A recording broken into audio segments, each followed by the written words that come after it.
Testing, 1, 2, 3. All right, everyone, welcome to another Friday night live stream here at Christ-Centered Ironworks. I'm here with my good friend Thomas at Thomas Goody Mooty over there on the Instagram and the Interwebs. Also known as the goodiest of moots. Yes, the goodiest of moots. So, in tonight's live stream, we are going to be talking about some of the updates that are becoming. We'll be talking about the Great Blacksmith Christmas Giveaway live stream. We'll be talking about some new blanks that we have on offer over at our website, www.blacksmithingblanks.com. There you go. So we're going to have some of those. We'll discuss all of that and a lot more. So in tonight's stream, our forging project is actually going to be working on some of these blanks. I just semi-recently, a couple months ago, I had to buy a new welder for the shop, a new MIG welder, and part of that MIG welder, it has a multi-process. It's a multi-process machine that allows me to do some TIG welding. So I've been like playing around with a little bit of TIG welding. So I will be doing that, well, off camera because I suck at TIG welding. So, but I've got a little ornament design I'm going to be making tonight where I'll TIG weld it up and I'll show you guys the result. And while I'm doing that, Thomas will be forging and we'll be just making up some ornaments and making up some Christmas presents and some stocking stuffers. So that's the plan for this evening. Of course, all blacksmithing questions are welcome. You can field them to Jessica, and say hi, Jessica, by the way.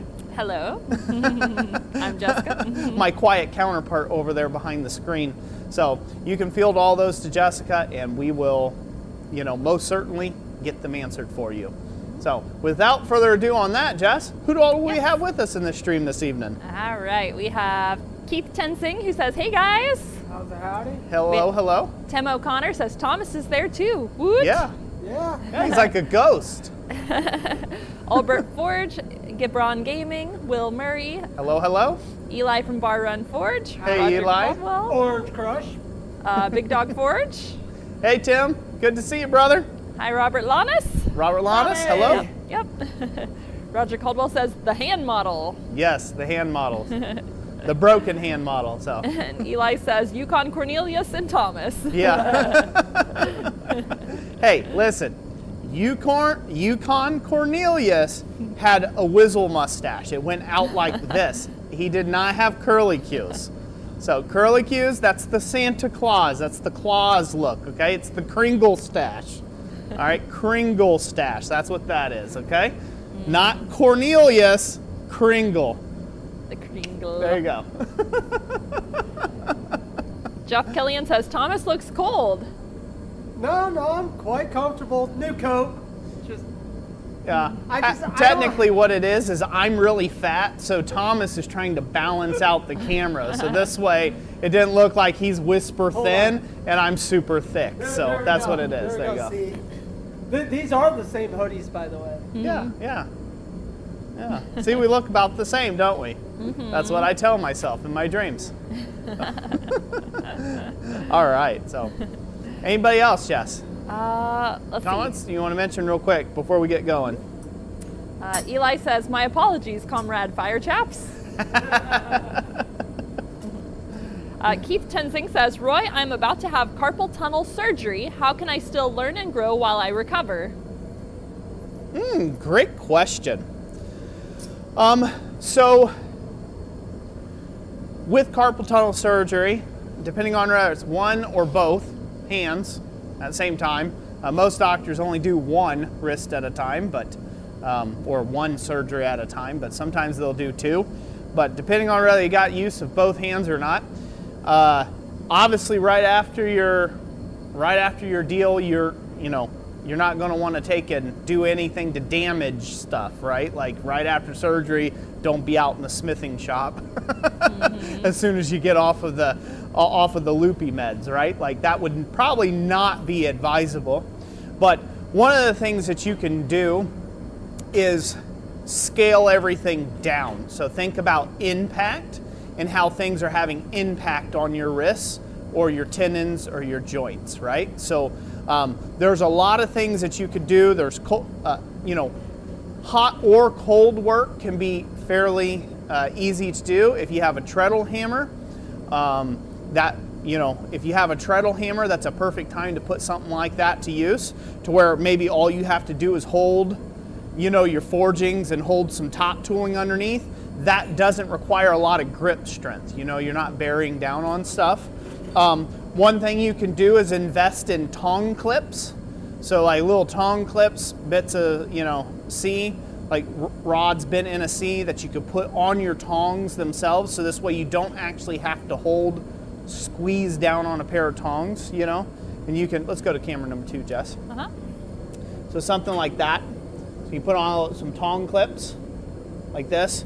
So that way you don't have to end up doing anything. You don't use top tools. So you could actually just press down on this, use a leg or something and press that down together and put your tong clip on there, or maybe lock it in the vise, and now you've got a hold of your bar stock that you're working. You know, or just work with longer bits of bar stock. But none of your hands should be tightly coupled, like white knuckled to your hammer or your tongs when you're working. It should be all pretty loose, kind of loosey-goose. You can adopt that kind of style and you can still progress with your abilities. At first, maybe the right thing to do is just start doodling stuff, you know, that you want to make when you are off your respite, and maybe invest into some of those things a bit more. Yeah, it's kind of hard to say, you know, it's kind of hard to do a lot when your hands are bummed up, because it's a very hand-oriented craft, you know, using your hands. You know, it can be done, but definitely listen to your doctor, take his advice, and then don't do like Roy.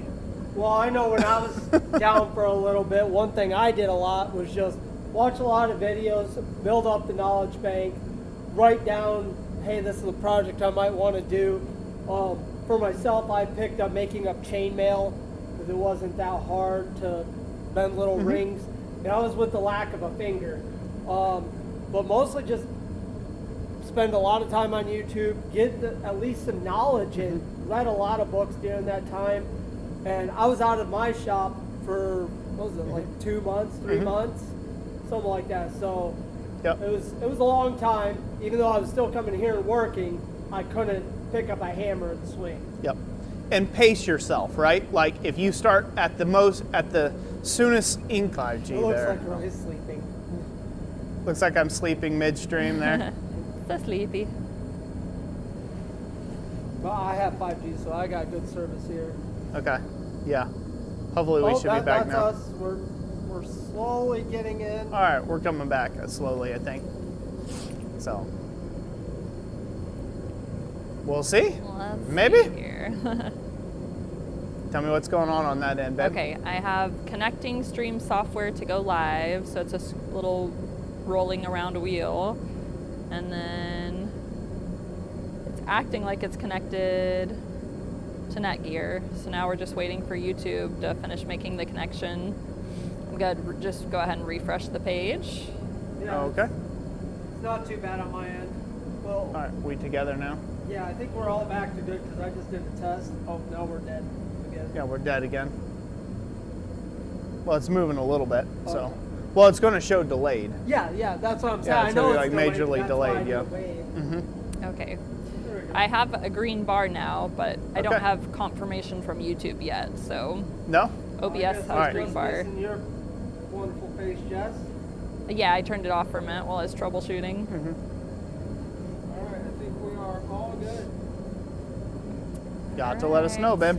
I'm waiting. Nobody's popping up in the chat yet, so no new comments. Nobody new yet in the chat? Nope, so I'm gonna reload that. All right.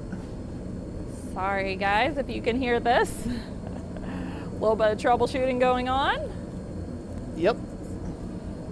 Says live chat's currently unavailable. Take it, Jess. Yeah. Go ahead and fade us out. Okay. Like, Oh, cut go the to that. audio, fade us out, and then we'll be back when we got stuff set up. Okay.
See. Hello. Hopefully we're back. Hello. Are For the we second back? time. If we are back, go ahead, comment in the chat. We're back. And we can hear you loud and clear, Roy.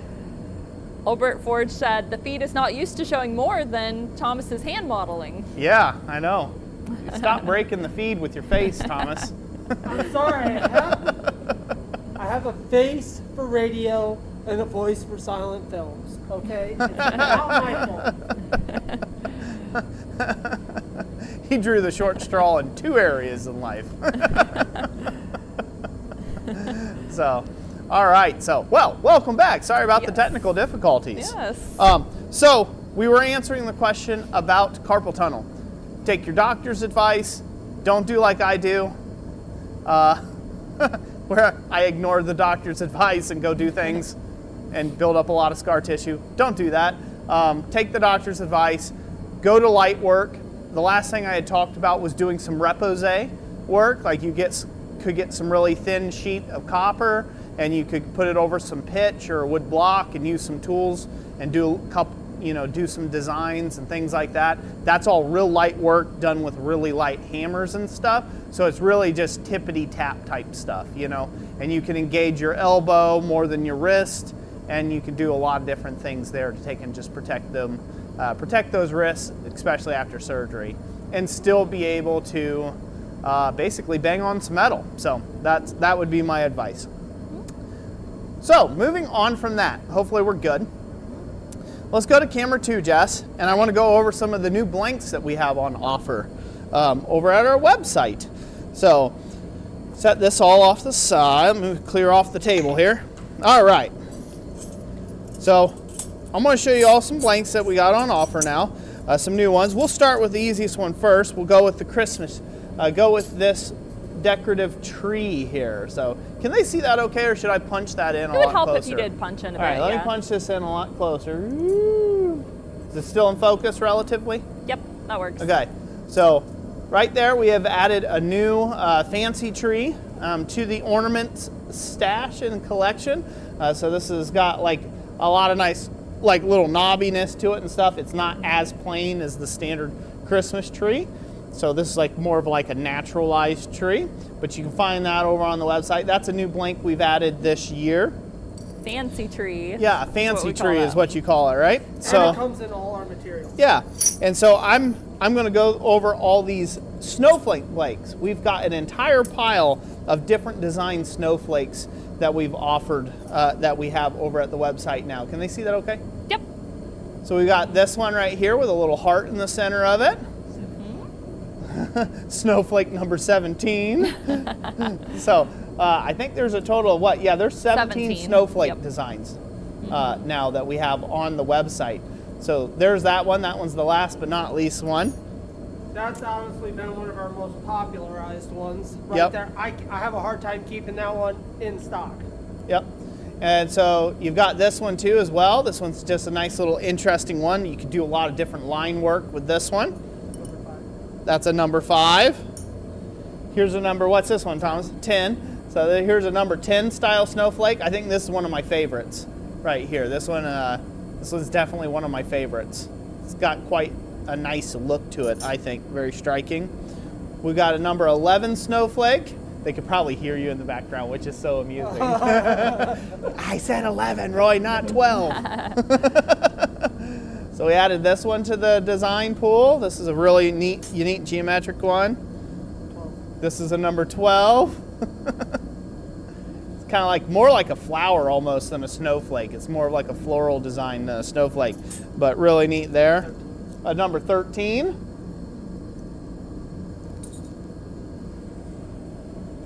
Show through here. Ah, you had to look at the sheet. That one I did. That's a 16. This is a number 16 snowflake. So as you can see, we got a lot of different designs, like a whole myriad of designs here. So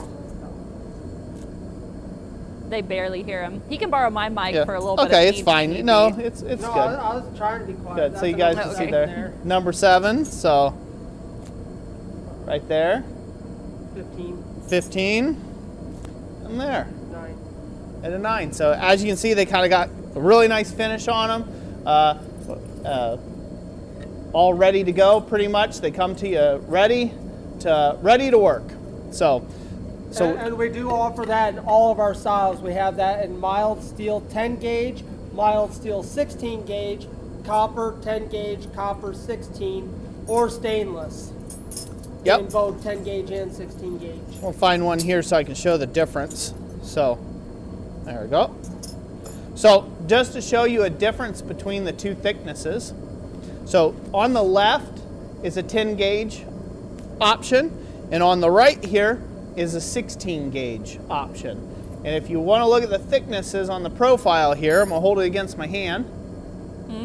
So there's the thickness of the 16 gauge, and there's the thickness on the 10 gauge material or 1/8 inch material. So these, the 16 gauge, are roughly half the material thickness. Does that look good? Does that illustrate it pretty well? So you guys can kind of see the difference between those two. Both identical on the front sides, on the show sides, but this one's just a little bit lighter on the tree. So we do have all of this in stainless steel, copper, and mild steel in all gauges. So over at the website. Now, part of what I'm going to be doing tonight, TIG welding up, to take and show you what I think would be a great use for these like 16 gauge stuff, and also just an excuse to play with the TIG welder a little bit more. I'm going to be doing something like this. You can see how I've domed these. I haven't done anything to them. I might texture some of these, but these particular ones, I didn't do anything to them. I just domed them. And I want to take those two halves of those domes, and I believe the first time I saw someone do this was Harold Hilborn, but I'm not sure. But there was a guy, one of our customers, who bought some snowflake blanks and did this exact design with it. So you guys can see it gets some three-dimensionality to it.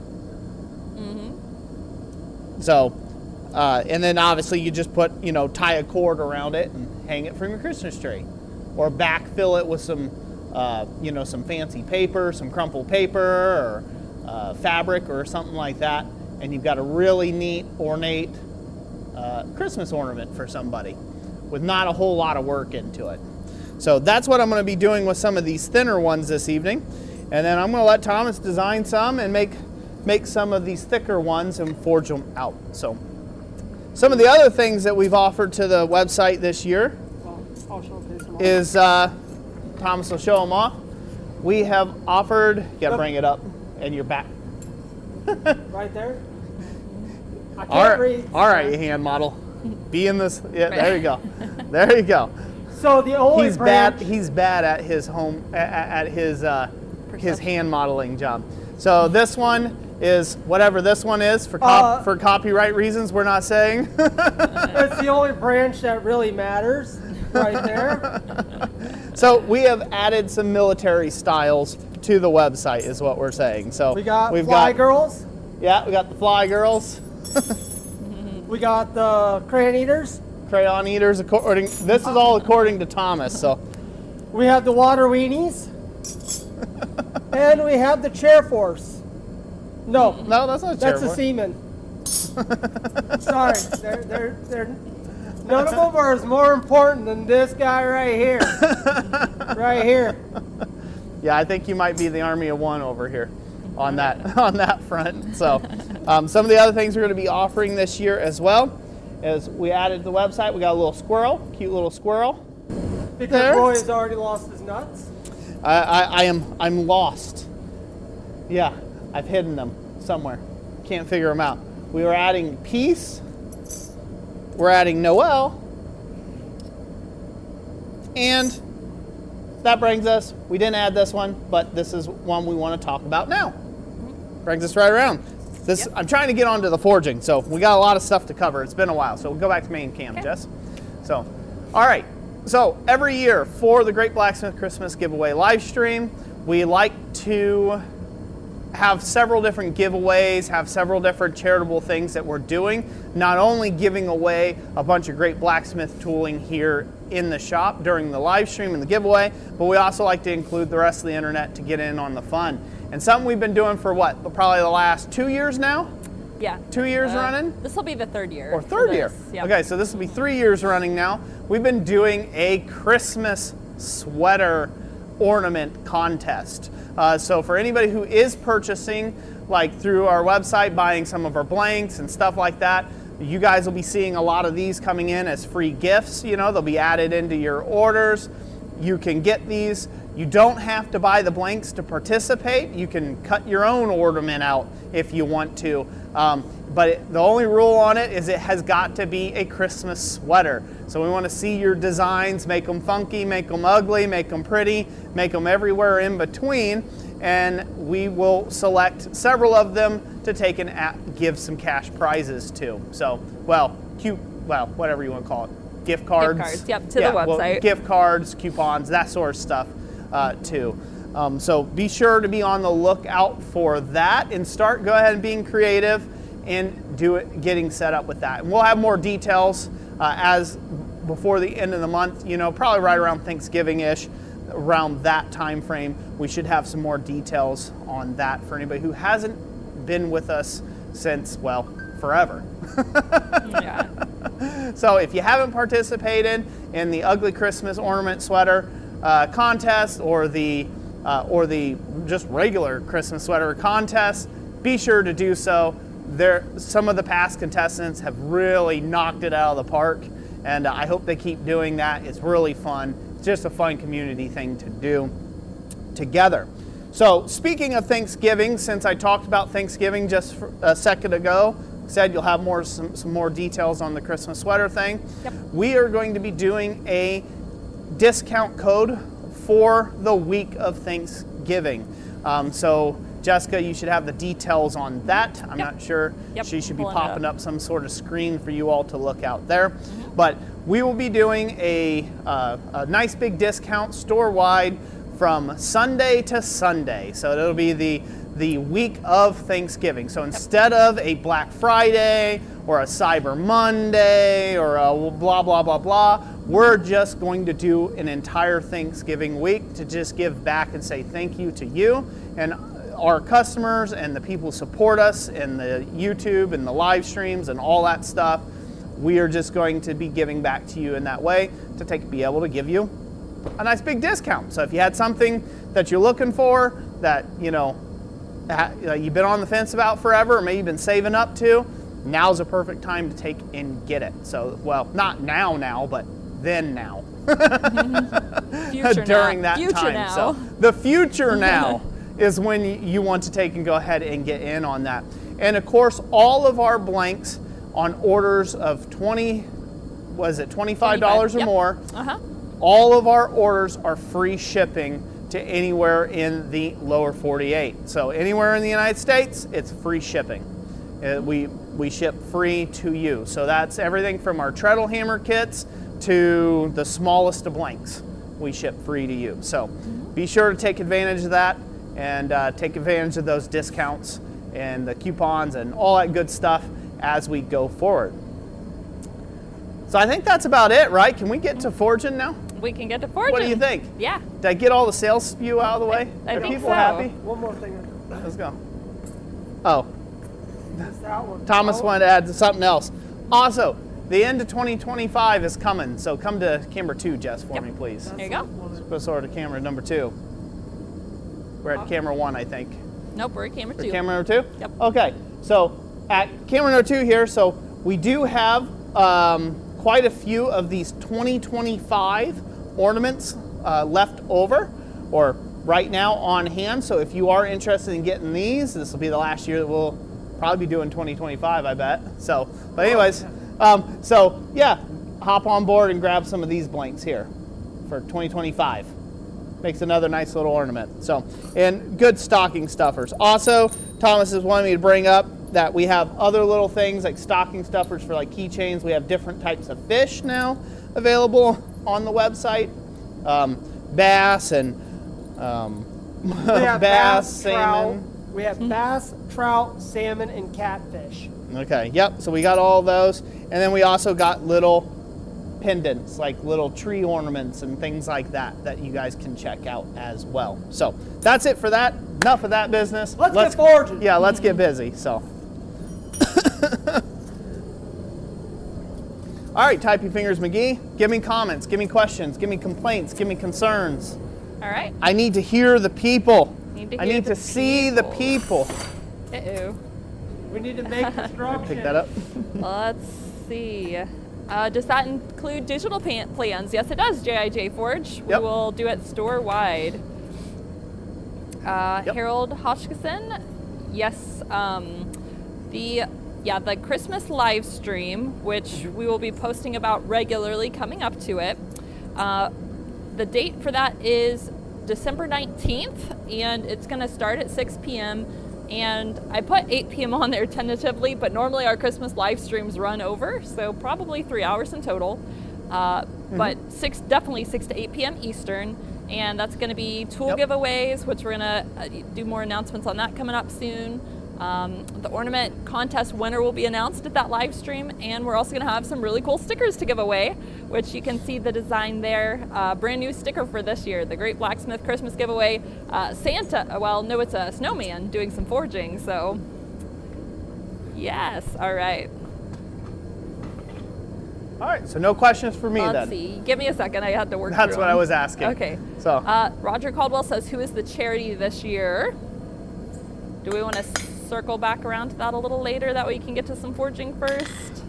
yeah, I mean, we could talk about that now.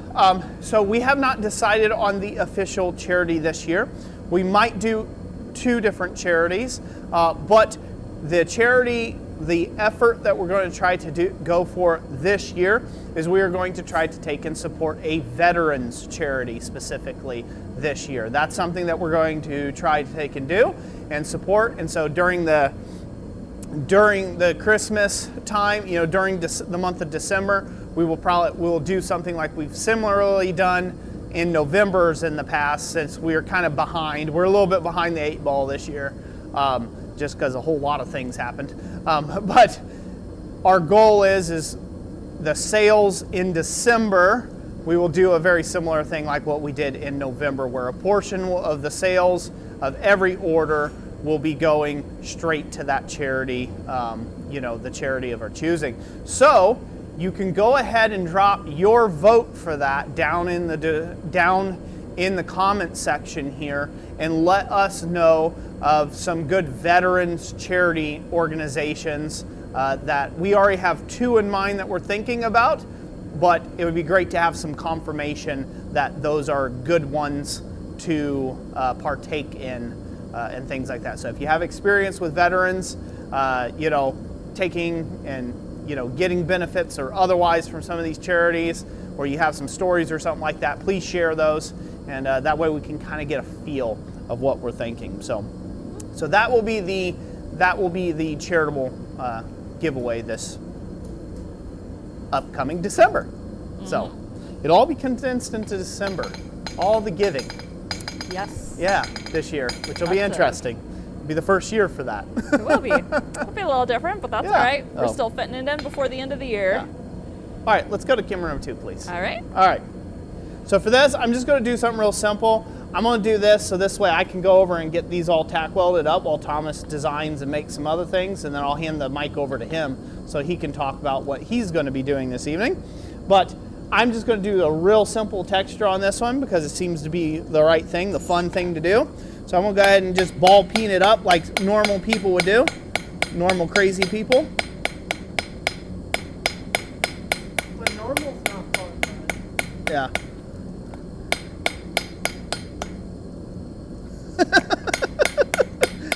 Give me some space, some elbow room. Really. This kid's over here breathing in my earlobe. I didn't know we were both forging this ornament together. Well, I could take any job and make it a 2-man job. Oh yeah, you could. Give you a singular spade shovel and you'd break the handle off and hand me it back, wouldn't you?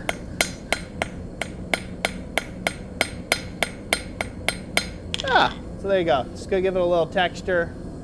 Should probably zoom that in a lot more. I feel like, well, that's about as far as that one goes. Never mind. You want me to switch screens for a minute so you can Nope, move the there whole you go. camera? It's fine. It's good enough. Okay.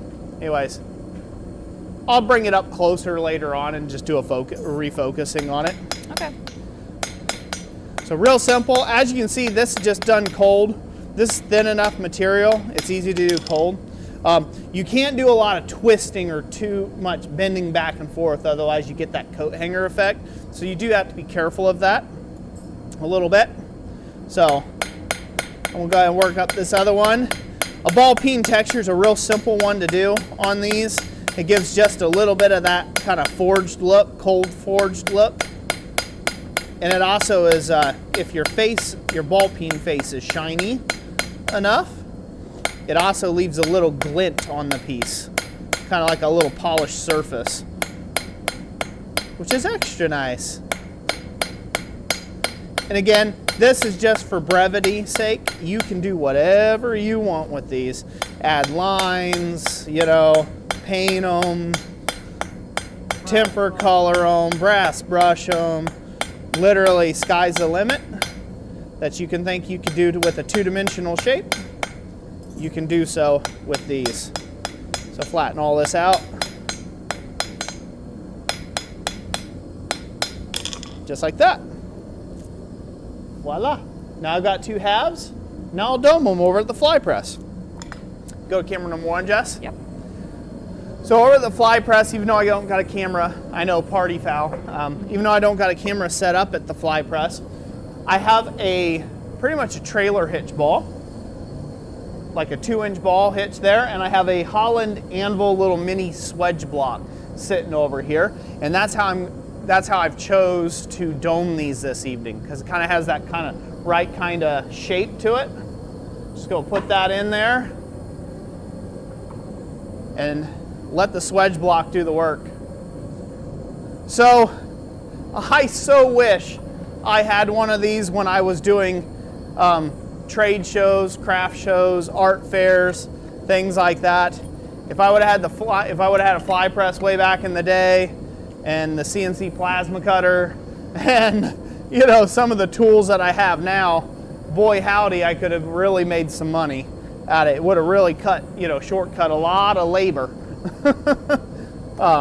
which would be nice. So that one's all done. Put another one in, give her a rip. Questions, Jess? Let's see. Thomas is trying to heat up the blank with his hot air, LOL. Says possum sausage. He's good at it. Big Dog Forge says, very cool. That's awesome. Well, thank you, Big Dog. Black Love Hole you, brother. Black Hole Forge says, with all the bad news in the world today, sometimes I just want to go to the forge and relax. Thanks for having a stream today. You're very welcome. Very welcome. Yeah, you gotta shut it off, man. It'll be there waiting on you when you get back. Trust me, it hadn't went nowhere. The difference is you just don't have to care that much about it. Just do some forging. Sit and relax. Bar Run Forge says, a little barf gift headed your way, Roy Jess. This time before the day of the giveaway. All right, well, right on. Thank you for the barf. A little barf gift. So there we go. Yeah, Camera I really number 2? like that. What do you think? Yeah, I like that. Like the dome? It's a lot I of dome. believe Harold Hilborn did this. I think that was the first person that had shown, but we've had several customers make them up 3-dimensional like this. And I just think really that's cute. such a cool effect there.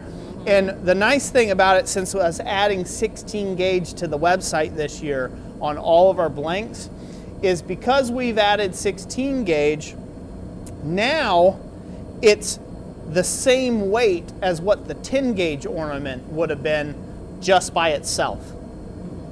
So even though you've got more volume, you can add more volume like this, this will still hang on the tree with about the same amount of weight as what a singular flat 10 gauge ornament would. Which is kind of cool. So the only downside I'll say to 16 gauge material is when it's this thin, there's not a lot of expression you can do. On the 10 gauge material, you can really spread stuff out. You've got some meat that you can work with and form out. Whereas, like if you wanted to really transform the blank into something unique on your own, You can do that with the 10 gauge, whereas with the 16 gauge, there's just not enough mass there to move anywhere. So pretty much the form that you've got is the form that you've got, you know. So that's the only downside. That's the only downside about that. So I think for this one, I'm just going to leave alone. I'm just going to do up just the way it is. Just like this, I'm going to go ahead and dome that up. So we'll go back to camera 1, Jess. All right. Have you been making marker marks and designing what you're going to be doing, Thomas? Your mama says nice. Who? Your mama. Your mama. My mama? Your mom joke for I know. There. I thought you said Thomas. And then I heard your mama. Your mama. And I'm like, he's not my mama. He's not my mother. Yeah. Your mother says it's nice. Well, thank you. I'm glad you like it. Keith Tensing says, if Roy and Thomas got into an arm wrestling competition, who would win? Who would win in an arm wrestling competition? I'm going to probably say Roy. Right now, Thomas. Because my ribs are in recovery, so Oh, yeah. I can't pull as hard as I would otherwise, so because of the broke ribs. So I would say Thomas would win right now, currently. Otherwise, I outweigh Thomas by a fair piece, about 100 pounds, and it's not all fat. So let's just say that it's not all fat. He has more mass than I do. Yes. To put it lightly, I can be seen from a distance. We're not calling it that. We're just saying he's really, really easy to see. Let's just say it takes a lot of orange during deer season to cover all this. All right, I got these all domed up, so I'm going to go into the other side of the shop, and I'm going to TIG them together real quick. I'm going to put some little TIG spot welds on it, and then I'll show those put together and how they look. And then I'm going to let Thomas make up some blanks and use some of his chisels and punches and all that other good jazz. Sounds good? Got to add the doodles. And you'll have to walk them through with what you're doing. Unless anybody has any questions for me before I walk away for a few moments. Let's see here. Big Dog Forge says with the right snowflakes, you could weld those together with a ball inside of them and make a Christmas bell. Ooh, I like that idea. That is a cool idea. Yeah, the right kind of snowflakes. All you really have to do is one of your little ball bearings, put one of those in there. Yeah. But yeah, it has to not have very large holes in order to get away with that. Yeah, I wonder how it would. I don't think it would resonate really well if it was too open, like the hearts. I'm not sure it would resonate very well. Yeah, maybe even the with one a that's you know, really feathery the looking. harmonics wouldn't be there. You know, it The one needs a that's- flat surface to ring a lot. You know. The one that's real feathery looking, that one's mostly material with very little gaps. Yeah, except for the hollow spot. No, in the no, middle. not that one. The one it's somewhere in the pile. It's the one that has Oh, the yeah, real yeah, the one thick, that's feathery- mostly material with very little gaps. That would probably be the perfect kind of bell Yep. situation. So, Yep, or okay. a marble.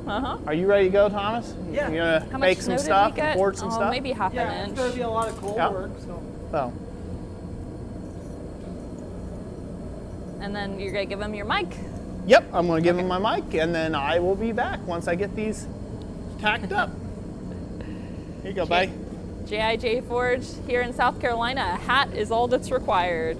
Yeah, you got a lot toastier down there. They're right there. I gotcha. Okay.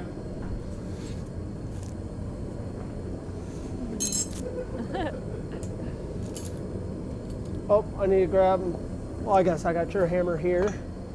Yeah, I could use some research and development.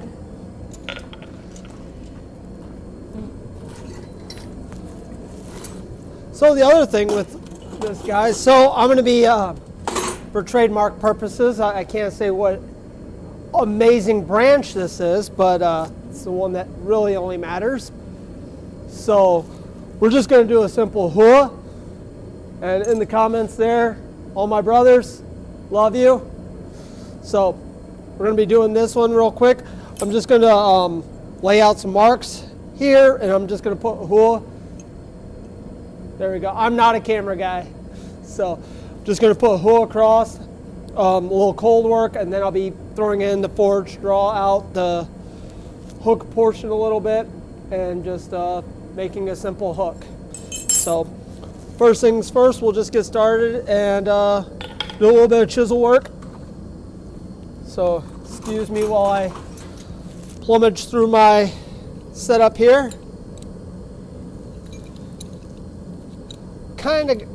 I knew I was going to be doing something tonight, but I didn't really plan, I guess you could say. Alrighty. So I'm just going to first be marking off the star outline. Just to give myself a little bit of a border. And with this, guys, I mean, you don't always have to go to the forge with this. A lot of this, if you're doing like production work and stuff, if you can keep the forge off and turn out something really nice, it definitely saves on the fuel bill for it. So this is something that can be quick made up, no time at all, and you can give them away as gifts, stuff like that. Definitely interesting not having the conversation in front of me to know who's all saying what. So typically I have my smaller little ball peen at home that I like to use.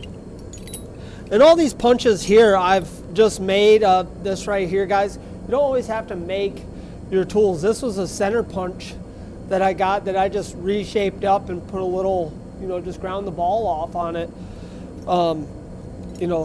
Making other tools to make tools is, you don't always have to forge everything out either.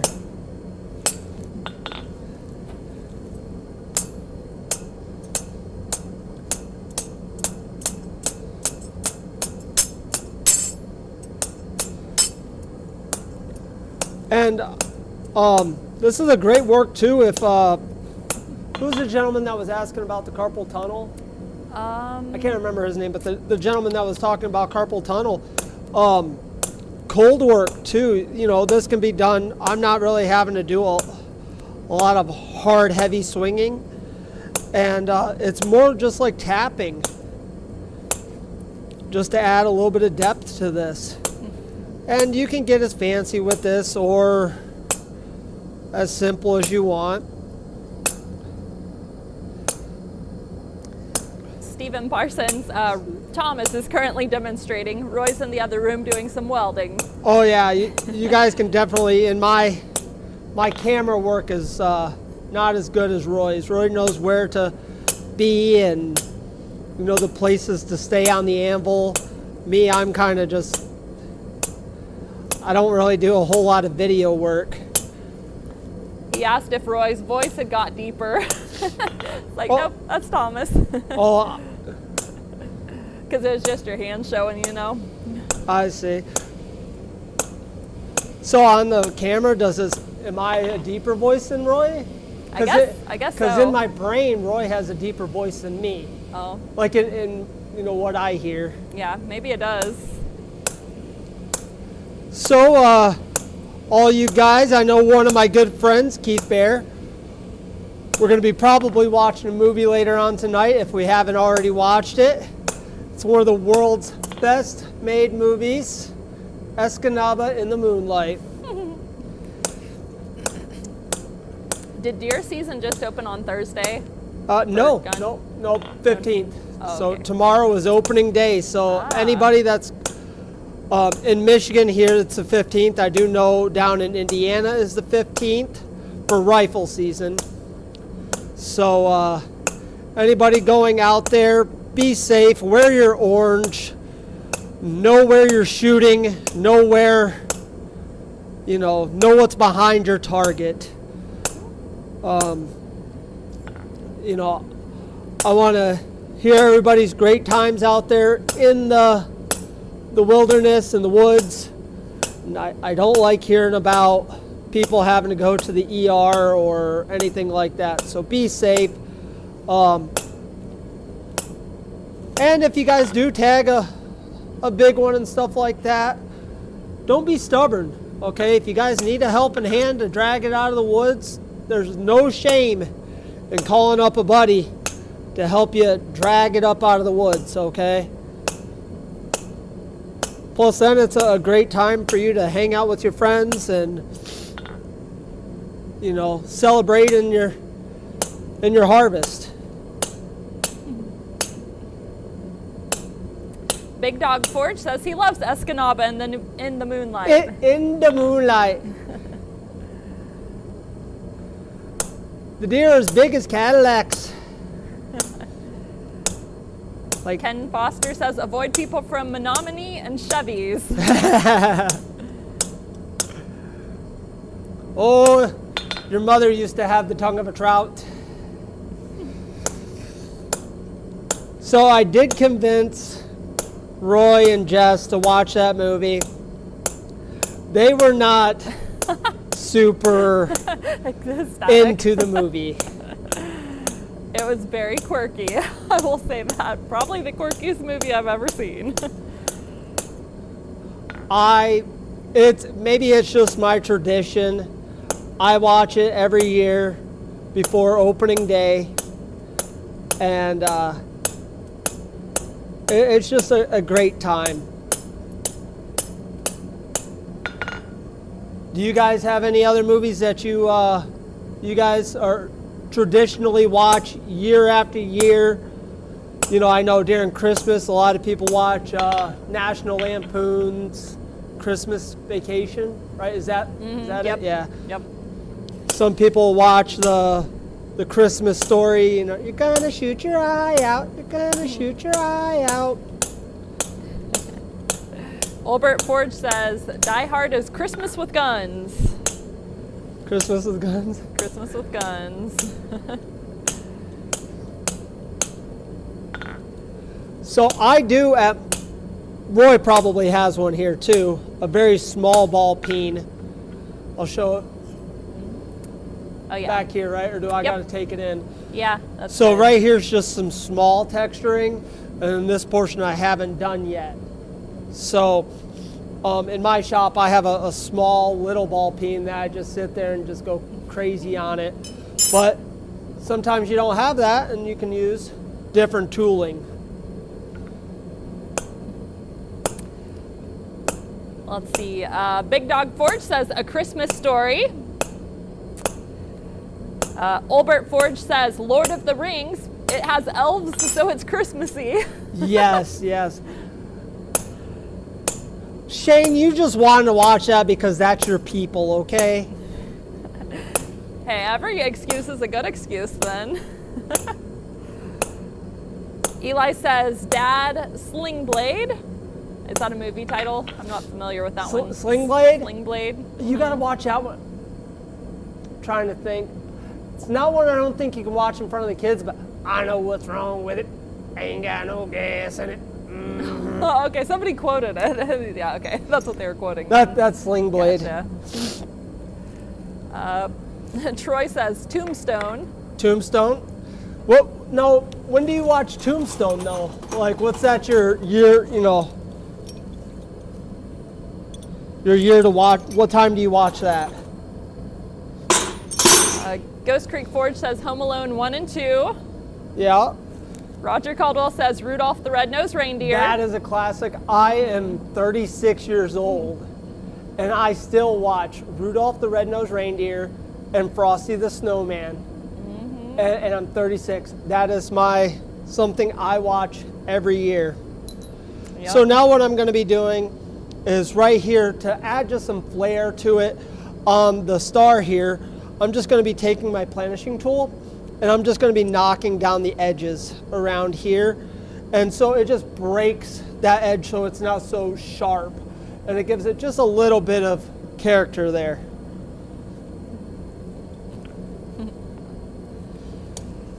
Troy says he watches Tombstone anytime because it has a Christmas scene in it, so all the time.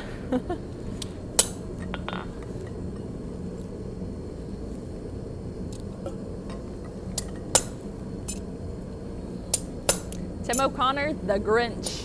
The Grinch? The Grinch. What will I wear?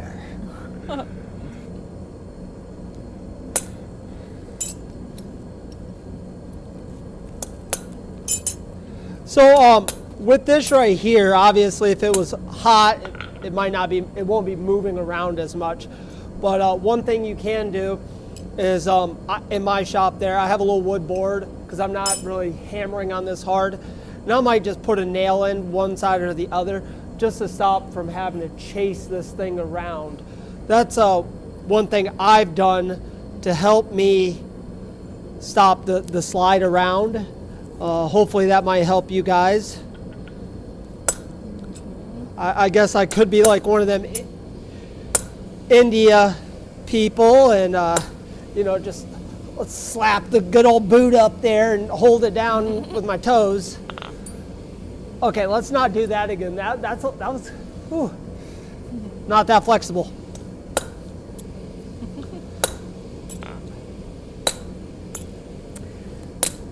One we watched last year, just watched it for the first time. It was called The Man Who Invented Christmas. And that was a really good one. I really enjoyed it. It's the story of A Christmas Carol, the actual, kind of like an inspired on true facts kind of thing. So it was really, really good. I can say I've never seen that one. No, it's worth watching. One that Kenny, so I have two boys. I know I've talked about them before.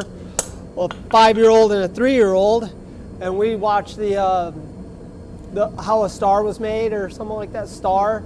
It's kind of cute. It's a little cartoon. It has a donkey in there, and very, very child-friendly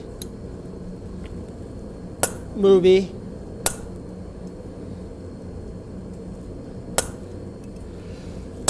So this won't take me too long, and then the next one, which one do you guys want to see made next? Either the Crayon Eaters, the Fly Girls, Water Weenies, or the Seamen? Black Hole Forge says, I want to see him hold down that tiny piece with a big logging chain. Laughy face. That is honestly one thing I've actually kind of thought about putting on my anvil, because I have a stump for my base, and I've thought about, have you seen those people take chains, Jess? Yeah.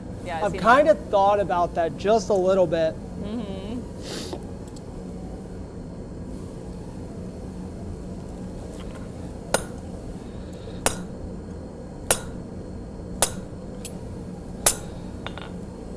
Jeff Killian says, if I tried putting my foot on the anvil, I would fall over backwards.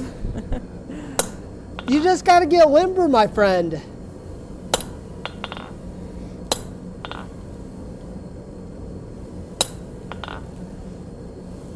All right, so there's that. It was just very light. Now I could have heated this up again, or maybe hit it with a small hammer and just knock that down, but it added just a little bit of a glint to it, just a little bit.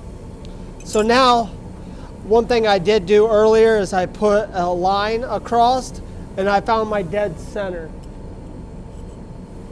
right there. So now I'm gonna, with this, I'll be putting hua in it, and just so I don't misspell it. I know Roy, he might not yell at me. H-O-O-A-H exclamation. So one thing I do like to do on this is I like to write out whatever I'm going to be stamping in there, and I find the center of it. So therefore, I then work from my center point, and I work to the left and to the right, and that just helps me keep everything nice and center. What do you guys do to try to find the center and make sure you have words centerized? Do you mark it out and just go with the flow, or? Did you say you're doing a word? Yeah, I'm putting hua. So it's hua can mean many things in the Army. So it's just, it can mean copy that, go off somewhere, you know, you understand. It's just an acronym. Okay. It's for the people that are in military, they may understand it. So what I do with my crosses when I'm like stamping a long Bible verse on it is I'll count out how many letters there are in it total, including spaces or punctuation marks, and then I'll find the exact letter that's in the exact center of the phrase, and then I'll stamp that one first in the middle, and then I do the back half of the word, and then I go and do the front half of the word so that I can make the spacing match. That way I don't get it too cluttered either to one side or like to the right or to the left. So I guess I do the same thing as you're doing then? Probably, yeah.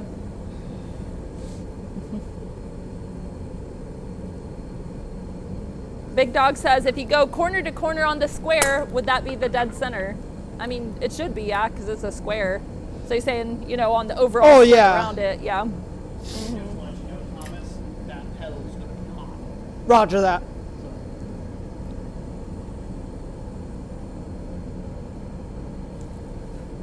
And one thing, my stamps that I have, they're just Harbor Freight stamps. In my shop, I've had a gentleman coming over in the evenings. One big thing, I would recommend anybody that has stamps, keep them in alphabetical order.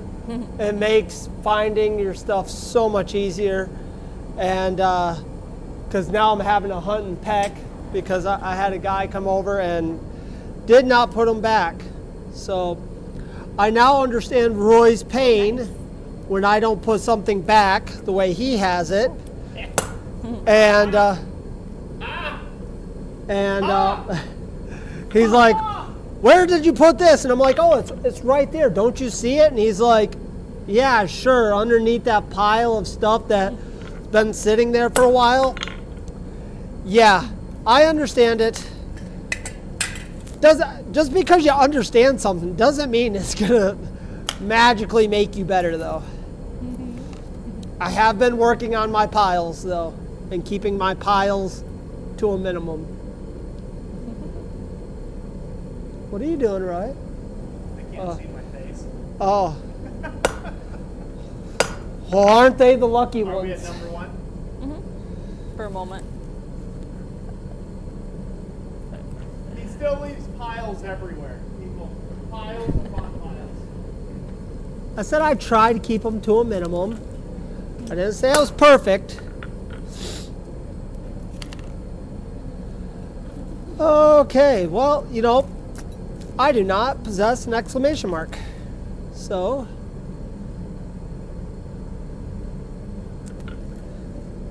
Keith says, probably the last year you'll be doing the 2025 cutout? I'd hope so, LOL. Hashtag homeschooled with a K. I don't know, maybe you'd want to memorialize something from the previous year.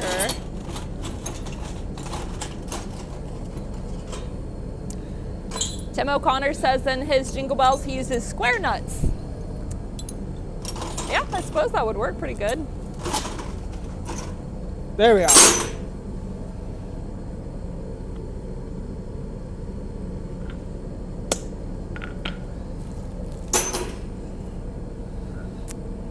All right, and there we have it right there. I don't know if they can see it quite yet. Yep. So we have that. Now what I'm going to be doing is I'm going to go throw it in the forge. I'm going to draw the hook portion out just a little bit. Also gives it that hand forged look versus it just being plain. You guys can just simply roll this up and turn it into a hook automatically. But I like to draw them out just a little bit just to kind of knock off some edges as well. So. Ray Doll, it is hard to erase it if you spell something wrong. I was making a little pocket cross the other day in copper, and I got a letter wrong but I was able to save it. It being copper, it's pretty soft, and I used like a little ball peen hammer and I rehammered it. And then, I mean, it kind of left a little texture on the surface, so then I kind of had to rehammer everything a little bit to make it look even, but I was able to hide it without losing the piece, but a little harder in steel, I think. It kind of is. So I made this for a friend of mine, and up here I tried to put an eyeball punch and I accidentally had too big of an eyeball. So it kind of made him look more like a cyclops, you know, a cyclops deer.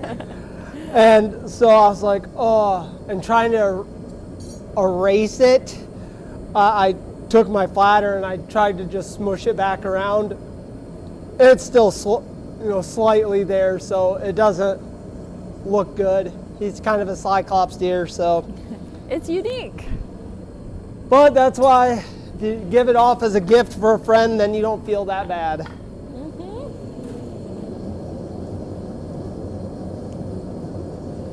Roger Caldwell asked if you round the tip on the hook, I suppose.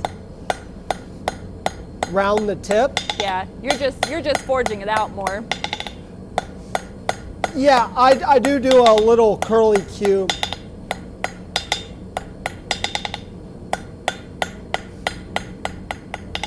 And I like to knock down my edges.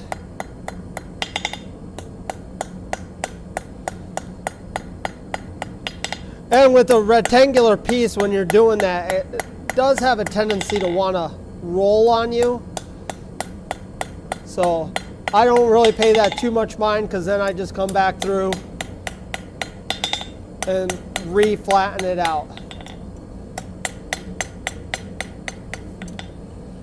And the great thing about mild steel, especially this, you can work, you know, I'm not really forging anymore. I'm just straightening it up, you know, cleaning it up a little bit. So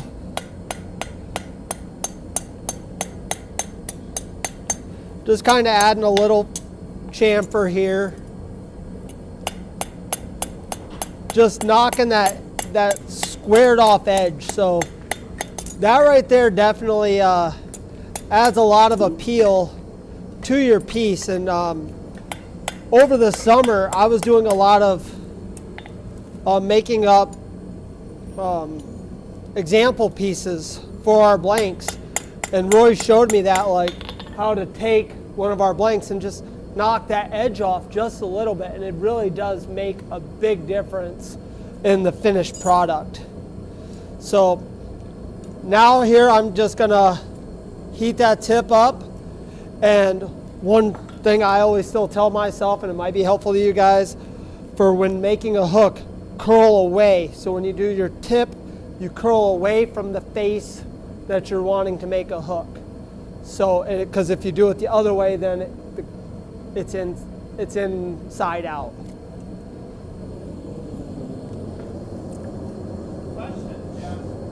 Yeah. Olbert Forge says, better looking than a horse bottle opener that looks like a moose? Hey, it's still functioning. I enjoy it. I'm proud to have it within my collection. I do have some bottle openers that I do need to make. I know I need to make Ken one. He sent me one. And actually, Ken, right there it is, bud. It's currently in my pocket right now. So, been actually in my pocket since you sent it to me. Just been kind of living in there, and I keep forgetting to put it up on the wall in my shop, so I don't want to lose it. So if it's on my person, I won't lose it. And if any of you guys do want to send me a bottle opener in exchange for, well, that's a Touchmark bottle opener. If you guys do want to do that, send me one. I will gladly make a bottle opener for you and send it back, because I am adding to my collection of Touchmarked bottle openers. So that right there, I just curl it around.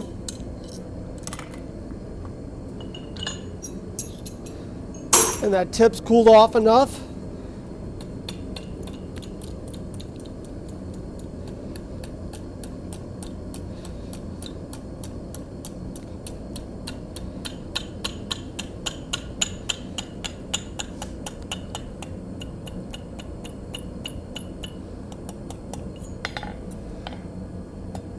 And using a nice Bic iron like this, you can use the horn of your anvil as well. But the cool thing about the Bic iron, especially this one right here, I can keep my same size for every one that I'm gonna make. So that right there is one reason why I like using the Bic iron in that aspect. And so I can keep the same size. So there we go there.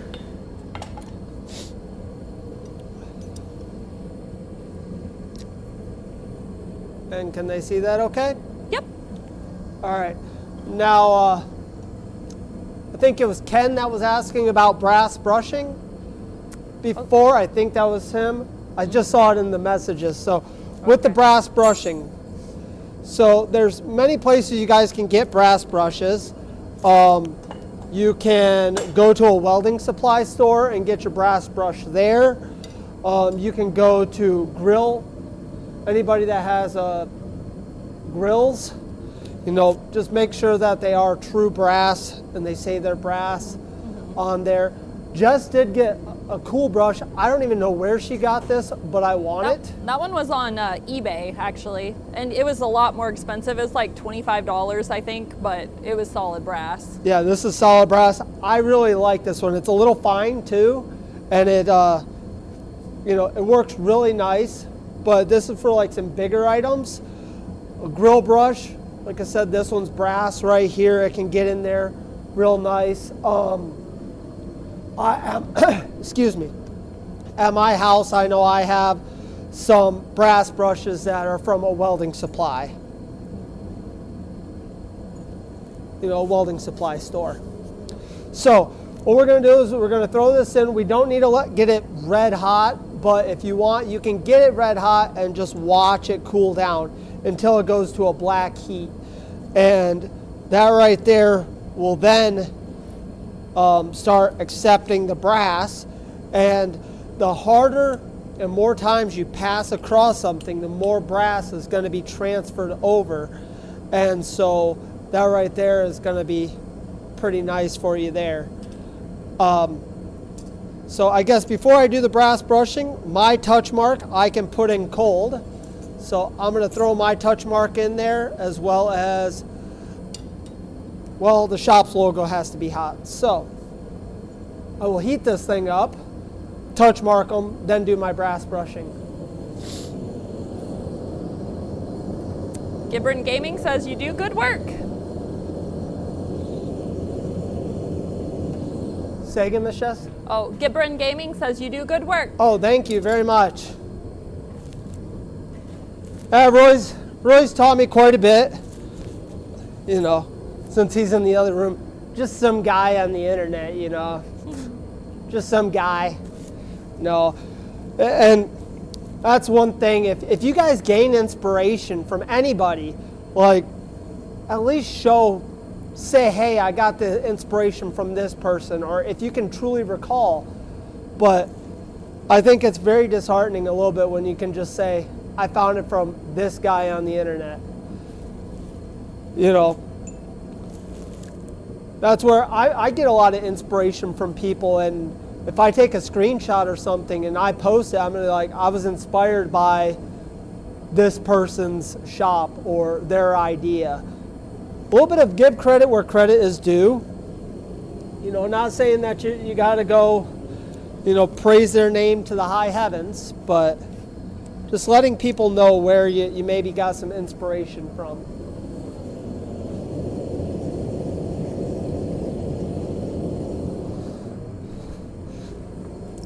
So we're going to set this back here. I know I might be out of footage. Where'd it go? You're just on the corner.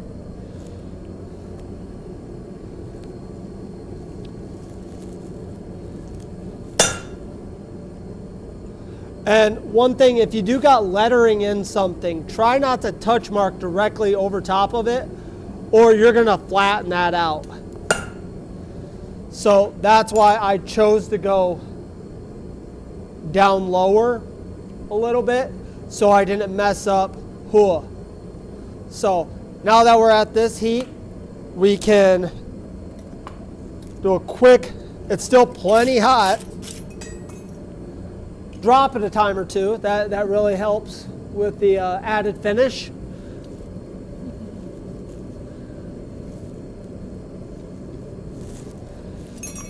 Is it really even handmade if it hasn't hit the shop floor once, twice, 3 times? A little bit of magic dust.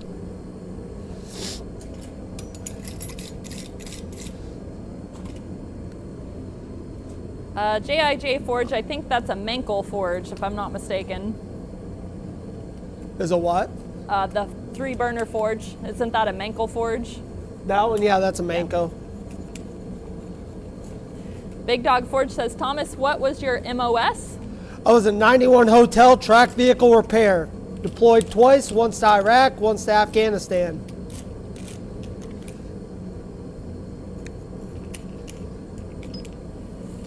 They were both, I enjoyed my time while I was in. I was in Tikrit, Iraq, which was the birthplace of Saddam. And while I was there, I was very fortunate enough to take my M88 out there and pull down some statues.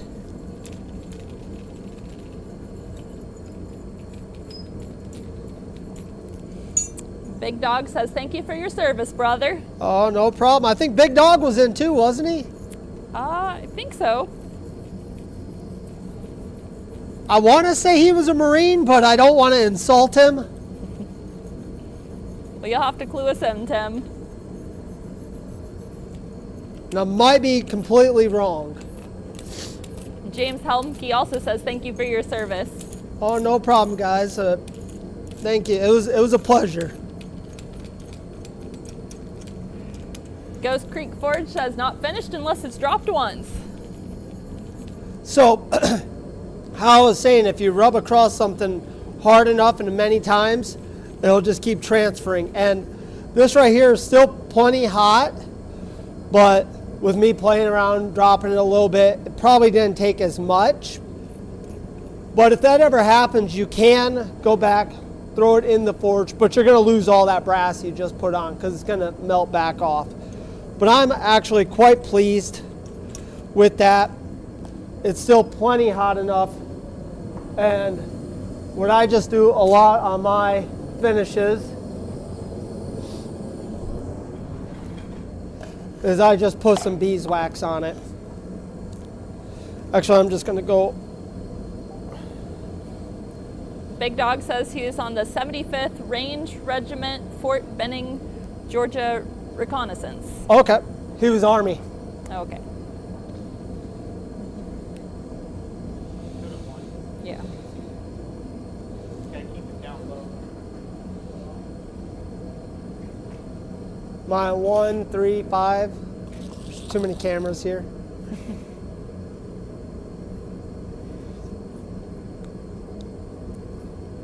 So this is a little bit on the cool side to be doing this, but it still is taking it, which is nice.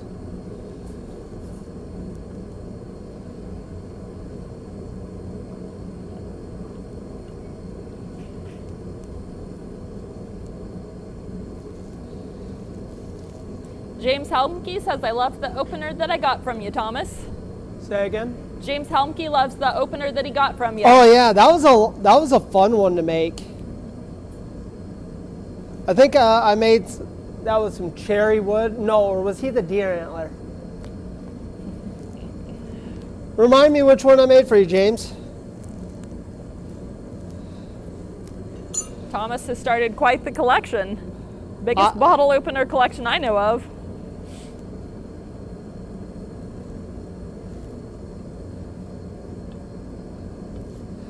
And there we go. Okay. Down a little bit. There you go. Yep. Oh yeah, that looks real nice. And then somebody asked where you're going to put the drill holes at. Oh, yes. So, we should probably do that now, eh? James Helmke said deer antlers. Okay, yep.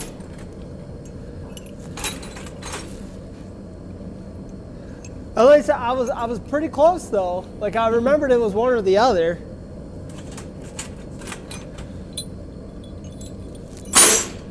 So I'm probably gonna put it right up here.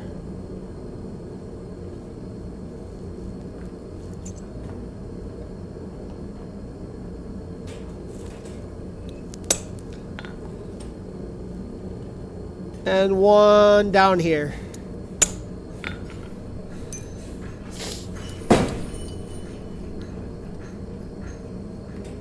And there you guys go. Gonna see where the holes are gonna go now? Yep, it's visible. Yeah, good. So, and the thing about that is maybe I did rush. I like to drill my holes, then do all the finishing, but you don't always have to. You can drill them. It's gonna be hidden behind a screw. This is gonna be, 9 times out of 10, they're gonna probably be kept inside. But right there. Nice. Did you show it off good to the camera? I did. Yep, Okay. you sure did. Hey, Farrier. I was down there working. Some people don't know how to bend at the hips. Black Hole Forge says, I like that bronze tone to it. So Ken, did that at least help you a little bit with thank you. Ken, did that help at least a little bit with the brass brushing, how I was able to get it up to a red heat? I did my touch marks and let it cool down a little bit. And then there's still plenty enough heat in this thing that will accept the brassing. And then, still right now it's quite warm. I don't want to really touch it yet. Mm-hmm. So hopefully that helped. Big Dog, have a good dinner. Thank you for joining us. Take care, Tim. Thank you, Tim. You have a good one, eh? So, James asked, how many bottle openers have you done, Thomas? I think my last count I had in my collection is 40. So I've at least done 70 because I've made some, gave some away, but I think I would like to say my collection's maybe 40, but I definitely need to go back and do another recount.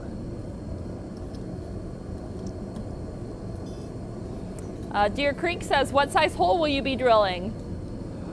So we typically send ours out with a 1/8" hole, and that takes is that a number 4 screw, Roy? Yeah. Number 4 screw, or if you use 11/64, I think that's it, is a drywall screw. So it just really depends on what I want to use there, whether it be the number 4 screw, which is for some smaller stuff, or if you want to use a drywall screw. And I just kind of match it up with my drill bit. Ooh, that one looks nice over there. That is not how I thought he was going to do that one. That looked really. When he comes over here, you'll see you guys will see the snowflake. A little bit of temper colors, it looks like. So, any questions or anything like that? Concerns? Not so far. I read them all out. Oh, okay. If you don't know where to, like Great Grandpa Alfonso always used to say, if you don't know where to start, go back to the beginning.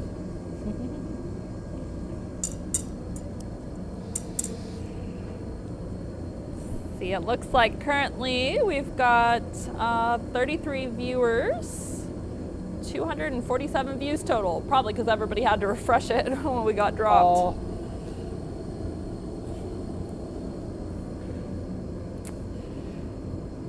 Yeah, so while Roy's doing that, we'll just do a little mid reminder here on the announcements. The Blacksmith Sweater Ornament Contest. We are getting that going again this year. This will be the 3rd annual Blacksmith Sweater Ornament Contest. The basic rules are that it has to be metal and it has to be a sweater ornament. Feel free to make your own from any materials you want to, or if you want to do it real simple, you can buy one of our blanks too. I have more details down in the description, like how to submit it to us. And the submission deadline is going to be Wednesday, December 17th. That's 2 days before the Great Blacksmith Christmas giveaway. That way I have time to rally up all the photos and we can vote. We'd like to vote on them. And then we even show them off in the live stream too. So that's a great way for you guys to have a bit of community involvement and us see creativity, which you guys do such an amazing job. So leading up to that, our Great Blacksmith Christmas giveaway date has been selected, and that's going to be Friday, December 19th. We're going to have tool giveaways, which we will be doing like the 12 days of Christmas kind of leading up to that, showing the various giveaways over on like our Instagram and Facebook just before the live stream for the 10 to 12 days before that. We'll have the ornament contest winners announced at that live stream, and we'll be giving away some really epic stickers too. So that'll be taking place on that Friday from roughly 6 p.m. to 8 p.m. or it could run a little bit over. And then lastly, we will be having a store-wide sale to say thank you to all of you. Thank you to all of you, our customers, who have been supporting us throughout the year, and we really appreciate that. And so we're thankful for you, and we're thankful for all the blessings that we have in our lives. And so we'll be running a sale, so if there's anything you want to get in for Christmas presents that you can work on or whatnot, that'll be 15% off, and we'll just have that basically, you won't need a coupon code. It'll just be automatic at the website if you happen to shop with us during those dates. So let's go back to the shop camera. There we go. Back to the shop camera. Back to me, huh? Yep. This time around, eh? Yes. All right, so good job, Thomas. Everybody give him a round of applause, little clappy hands in the comment section there. So what I'm doing right now is I'm playing with the colors on this a little bit, kind of giving them the temper colors. I shine some of these up. I'm gonna end up doing, I'll take it up close to camera 2 and I'll refocus it, and then we'll switch to it here in a minute, so this way that people could really see what I got going on, what I'm working with. This would be a little easier to do with a torch. I think Thomas already went over. If I'm not mistaken, I only caught a little bit of it there. But I do think he went over, talked about how you can brass brush stuff and give things a lot of color, a lot of pop to your steel there. And that's definitely a fun thing to do for Christmas time, stuff like that, because a lot of this stuff is very much a lot of silver and gold, right? You like to have a lot of those, give that good contrast off of a tree out there somewhere. So silver and gold colors are great for that. You want to dunk that for me?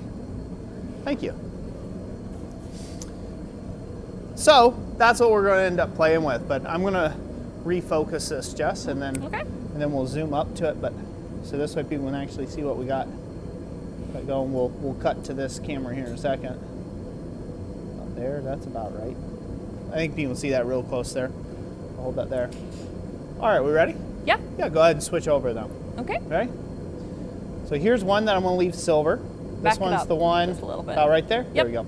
There you go. This one I'm going to be leaving just plain silver. Now, the difference is when I put some clear lacquer on this, I just hit the highs with a bit of Scotch-Brite, and I might go a little bit more. I might even buff this one up a little bit, but I hit just the highs with the Scotch-Brite, and so therefore it allowed the recesses of the hammer blows to show through when I go to spray paint this, because the spray paint will darken everything out just slightly. So anything that's already dark is going to become really dark. Anything that's shiny is going to be somewhat muted every time you paint it. So there you go. That's how that one turned out. I did both sides that way. And so I'm going to leave that one my silver. But you can see how I just TIG welded up right at the tips. And now that whole piece is stuck together, and it leaves this really nice, cool, three-dimensional type of ornament situation going there. I think that one's going to be really sick. These are definitely going on my Christmas tree. Mm-hmm. So we got that one there. Here's one I did in the heart. And I played with the temper colors. Hopefully you can see how pretty that came out. Mm-hmm. Number 17. Then number 17. So that one's got a little heart snowflake in there. I did the back where I just left it dark. to just give some contrast to the front a little bit, so you know which side's which you're looking at. Then this one I decided to get a little crazy with. Instead of, I did an inverted look instead on this, just because I thought that was fun. And I also did some tempered colors on that. Again, all that'll darken out. So the shinier you can make it before you do your tempered colors and before you spray paint, the brighter the overall look will be. So if you want a little darker looking ornament, you can do it that way. So, and then this one here, Thomas was just mentioning that would be a really cool thing like for a tea light. You know, you can put a little tea light in there and have that kind of design. That would be pretty neat. And then this one here, I took one of our Hebrew stars, our Star of Davids here. Took one of those ornaments and came out with this really neat geometric looking ornament as well. Really cool. Like that. Now you can see this one is different because it's got that golden hue of that brass brushing on it, which makes a big difference to things. So there you go with 16 gauge, and this thing just barely, I mean, this thing just doesn't weigh hardly anything at all, but it's good sturdy construction. You know, that's not going anywhere. That's an ornament that'll last your tree a lifetime for sure, your family. So, all right, so there we go. Go back to camera number 1, Jess. Robert, go ahead. Go ahead. Robert Lana says those 16 gauge are really cool. Yeah, definitely. You know, truth be honest, there's not a lot of forging in these. This is kind of more of a fabrication kind of setup. You do a bit of cold forging on them, but again, if you're at a craft show, you're looking to be competitive, you know, something like this will probably sell for 25, 30 bucks, you know, at a craft show, easy, you know, easy peasy money. And you saw it took me no time at all. You know, really I was just kind of fiddling around, just playing with it. And so you can very easily get quite a bit of money for an ornament like this. And all you gotta do is just TIG weld. I mean, I TIG welded every joint, but everywhere that it touched, but you could probably just do 2. Again, it's an ornament, you know, they're not gonna park a truck on it or something, right? It doesn't have to save the Titanic from sinking either, you know? So even if you're terrible at welding, like I'm just fooling around with a TIG welder, so I'm terrible at TIG welding. Even at these, they're not gonna break no matter what, you know? And but so kind of a cool concept. I just wanted to play with that a little bit tonight. So for my next trick, if you will, for my next trick, as a magician would be, I'm gonna actually use the treadle hammer behind me because I was thinking a little bit about, you know, the carpal tunnel situation. I want to kind of show how you can still do some light work, and this would be considered light work. I'm going to lay in all the lines cold first with my chasing tools, and then I'm going to get it hot and I'm going to deepen everything up a little bit. I'll smarten everything up when I get the blank actually hot. And I'm going to make a totally different kind of snowflake blank. So I'm going to go ahead and bring the camera over and I'll get that set up and we'll do that. And while I'm doing that, we'll get some questions going. You mind setting that somewhere? I did have one question. Oh, can I mention something about the Christmas giveaway coming up? Yeah, go ahead. So with Christmas, since it gives you guys enough time and stuff, one thing that you guys, everybody watching here, the viewers, if you want to still help your community out too, you can make something, send it in, and we can give it away and bless another blacksmith. Yep. So one thing I'm going to be doing is I'm donating a pair of tongs, railroad spike tongs. Mm-hmm. I know Keith Bear has mentioned that he's going to be sending something to us. We've had Troy and Eli. They're going to be sending something in. So if you guys want to and send something in to be able to be part of this giveaway to help everybody else out, and so it's not all just left on Roy to have him, you know, do the giveaway. Let's bring this into a community and let other people bring in. And specifically stuff that we're looking for the giveaway is tooling related. Tooling related because I'm trying to help smiths out there get their start, right? You know, everybody likes to have some tools. Everybody can use some tools. It's not that I don't like art projects, but we're kind of all blacksmiths here, right? We are all kind of artsy. You know, we make art projects. So I'm trying to keep the giveaways around tool centric. You know, so if there's a tool that you think that would be helpful for another smith, you know, that you either make or you buy or whatever, and you want to send it to us, the P.O. Box should be in the description down below. Is it, Jess? Yeah. That's all written up in the description. If you want to take and mail us anything, you can do so through our P.O. Box. But So there you go. please don't feel obligated to do that. I just wanted to bring that up. We're still here for you guys. I just want to showcase off. I'm making a pair of railroad spike tongs that this is one half already made out of a railroad spike. Pretty So cool. I'm making railroad spike tongs out of railroad spikes. From a railroad spike. Yep, and he's done pretty good at it too. So just wanted to bring that out and, you know, help your fellow blacksmith out. Yeah, cool. Thank you for that, Thomas. Set this off to the side, please. All right. Questions, Jess? Yes. James Helmke, have you ever tried the Gilder's wax? Gilder's wax. I've tried it once, and you can stay on main cam, but Jess. Okay. Oh, good thing so too. So I've tried the Gilder's wax once. I don't know if I had just a bad tin of it or whatever it was, but I don't know. I wasn't overly impressed with it. I was probably doing it wrong, to be honest. Be 100% honest on it. I was most likely doing something wrong. So That's the same stuff that Vernon Jones used to make his Santa red and the beard white. okay, Is yeah. the Gilder's wax. So, yeah, for me personally, at the time, I can only report my experience.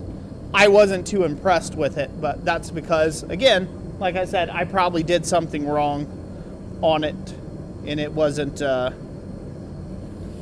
It didn't come out the what I thought. It came out way too thin. wherever the extra Vernon batteries are over Jones's there. came out really well, and yeah, I mean his came out really well. His was like really nice and very deeply colored.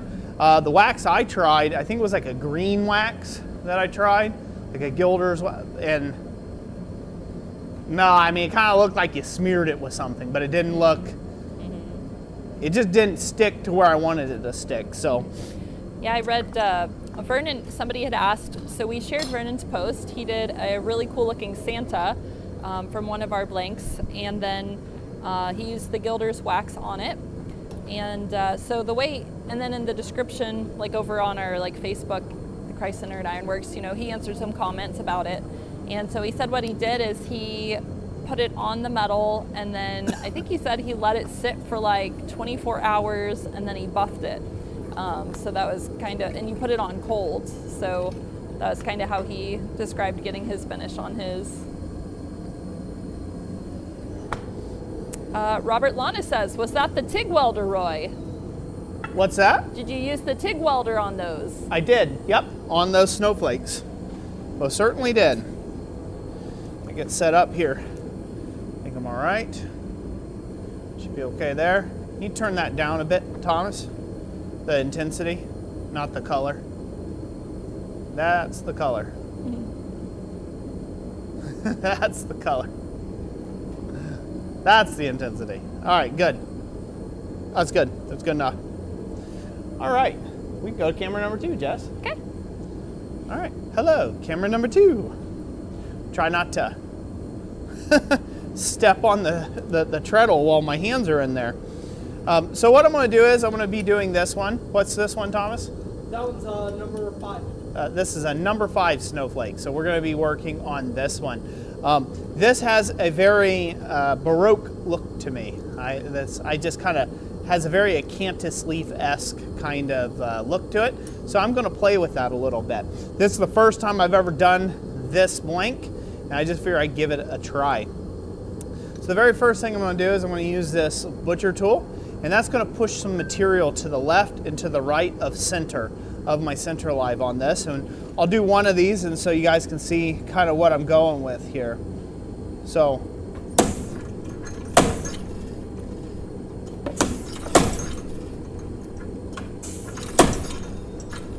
something like that. Can they start seeing that segmentation there? Good enough, Jess? Mm-hmm. Yep. Yeah? Okay. So I'm going to come over to the other side.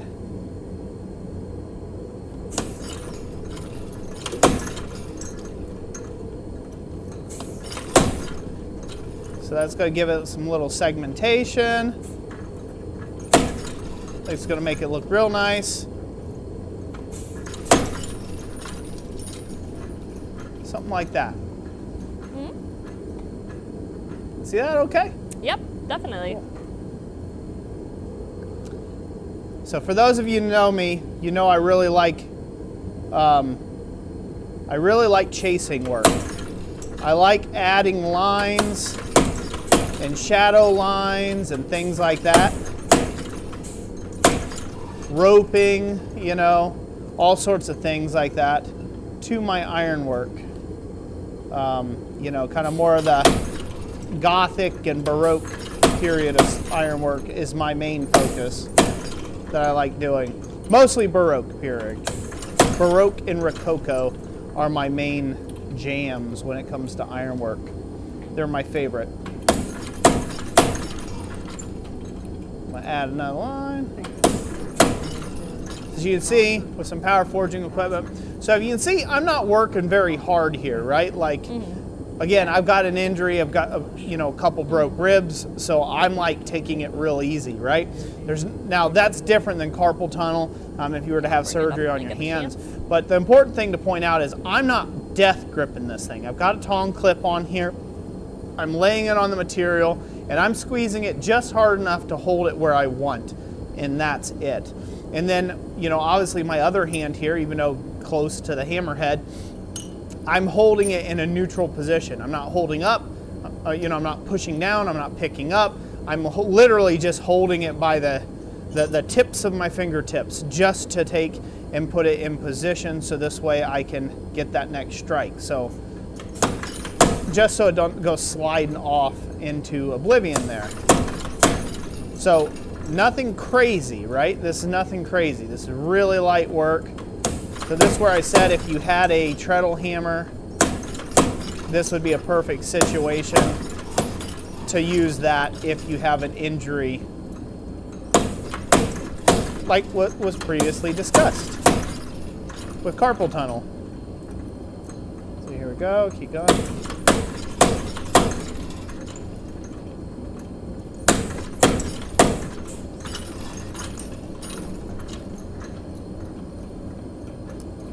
Got all one side done.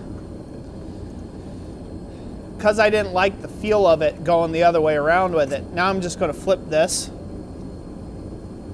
to the other side. And go around and do the other side of all of those that I just previously did. Now I can look down. Actually, I might want to switch hands. We do that instead. There you go. Just going to set up to whatever's comfortable.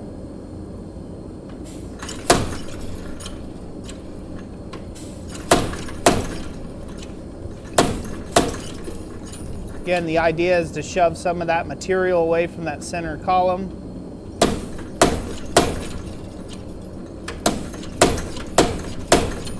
This is going to really increase this look.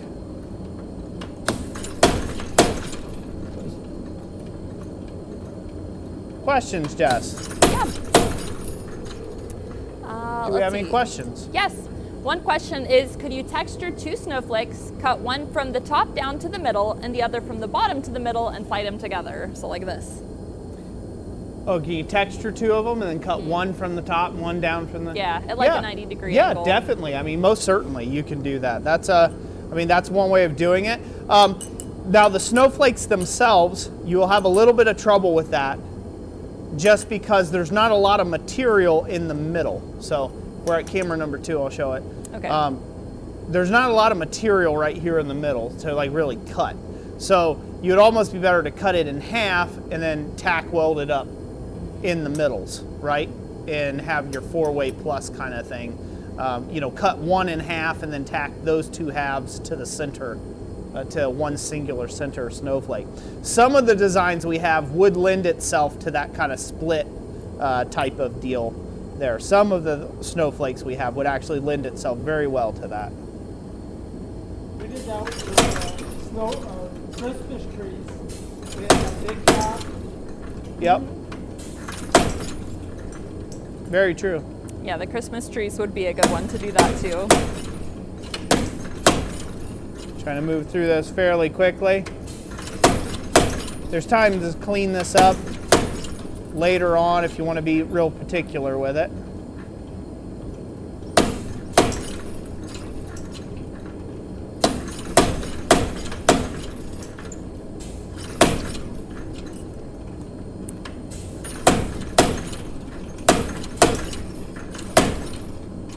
Ghost Creek Forge, this is a air-powered treadle hammer. Yep. It's an air-powered treadle hammer. Can I see that okay, Ben? Yep. Now see how just adding some shadow lines in there, adding some butcher lines, how cool that can make that look already? I mean, it gives it a whole nother dimension. Start off as kind of flat, bit of blasé, you know, like, oh, what do I do with this thing? Oh, this is what you do with it. You experiment a little bit, have a little fun with it. So I'm gonna set that off the side now, and now I'm gonna use a fuller. This is like a, it's roughly an 1/8 inch radius fuller, 1/8 to maybe 3/16 inch radius fuller. Just a straight fuller, nothing fancy, nothing too crazy. And now we're gonna come in and have a little bit more fun with this by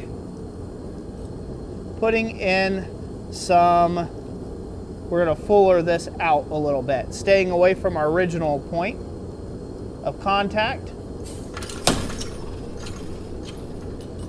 Sure I got that where I wanted it, but we'll try it again.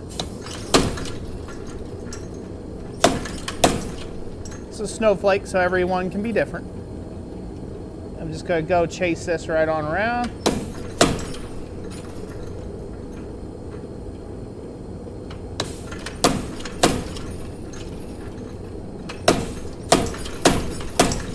Giving these some extra flair out here at the end, giving some like ruffle to it almost.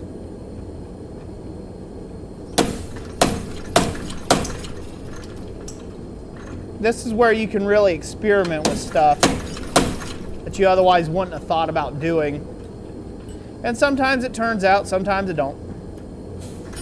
But that's the point of experimentation, right?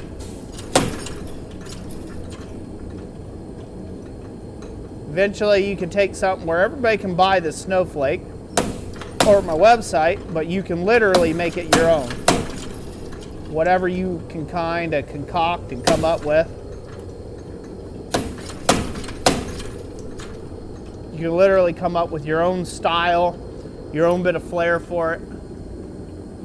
Your own bit of flair for the dramatic. Can they see that a little bit? Yep. Do they see any of the differences? Oh yeah, I think so. Yep, it's got some shape to it, 3-dimension. Oh yeah. So.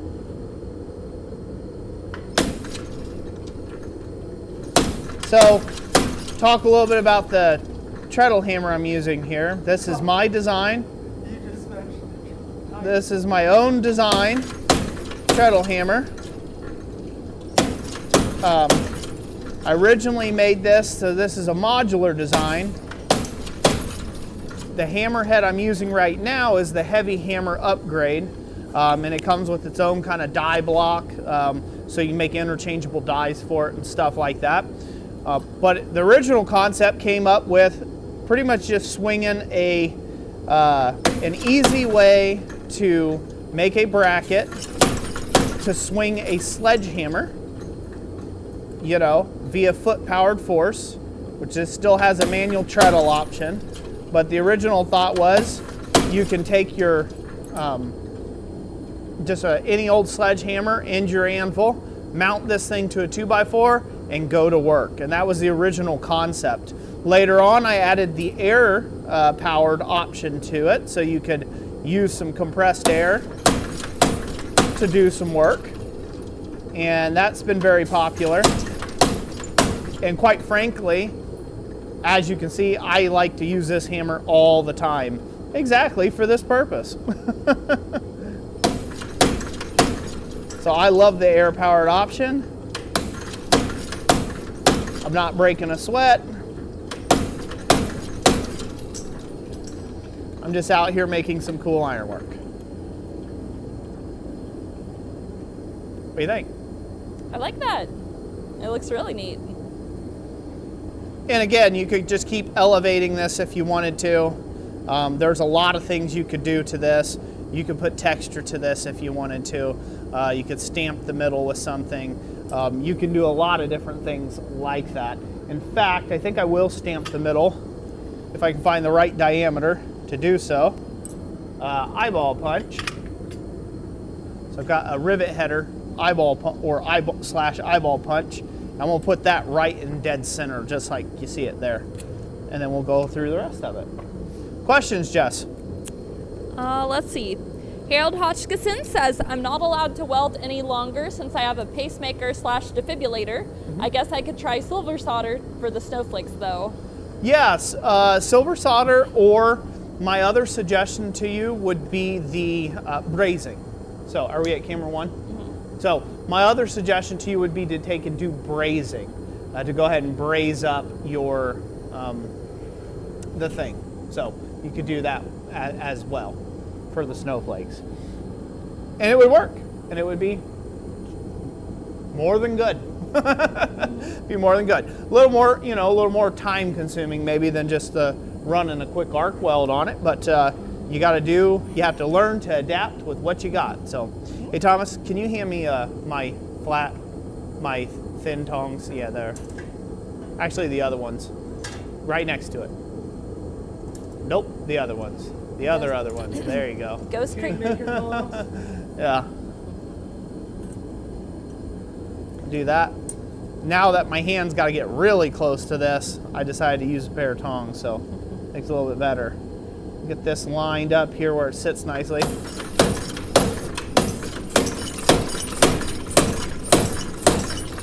Oh, I did. Man, that was atrocious.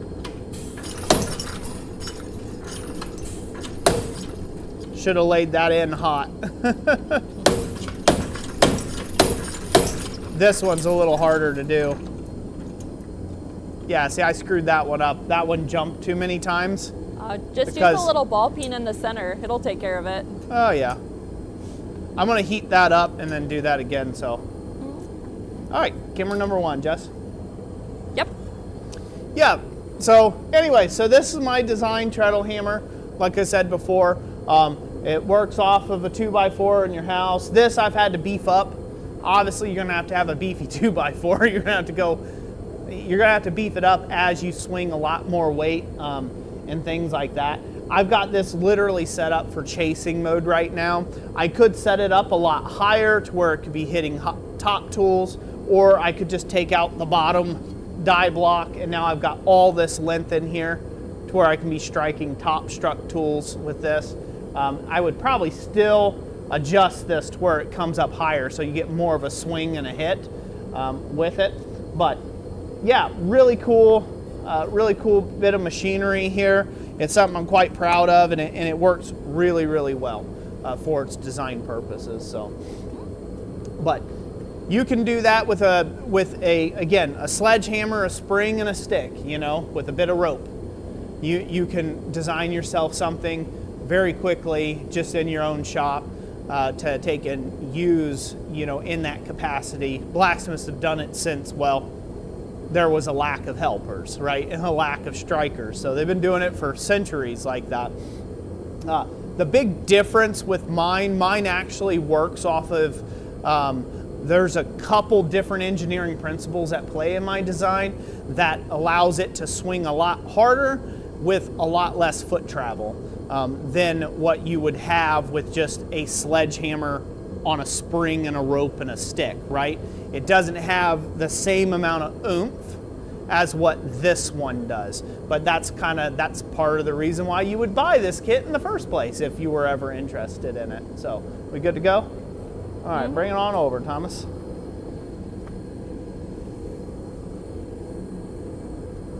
See what we got. Thank you, sir.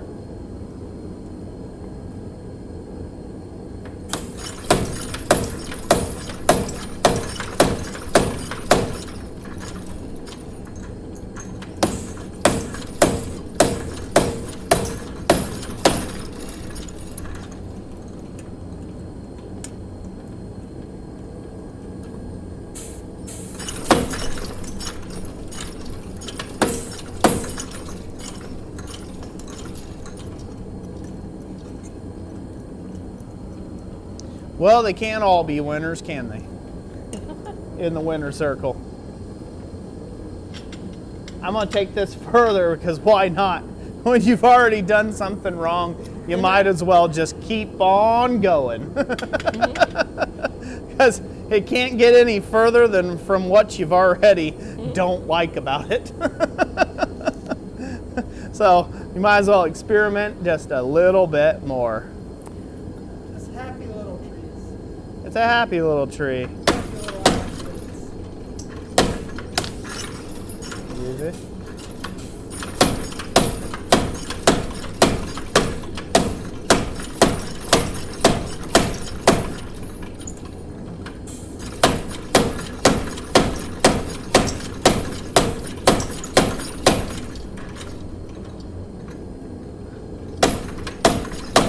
Go ahead and get it hot again. That looks cool. Yeah. Oh, and Shelby asked if we can say hi to Kenny. Hey, Kenny. Hello, buddy. And Atticus, if you're there. Hello. Robert Lannis says if you put texture on the parts that you sank, it would look like jewelry. If I did what? Put texture on the parts that were sank, it would look like jewelry. Yeah. Yeah. Ghost Creek Forge. Got Ghost Creek Forge says, would wearable armor chest plate sweater be accepted for the sweater contest? Definitely. I want to see it. Want to see it. Are we talking like human sized? Because that would be pretty cool. Go for it. Go for it, Tom.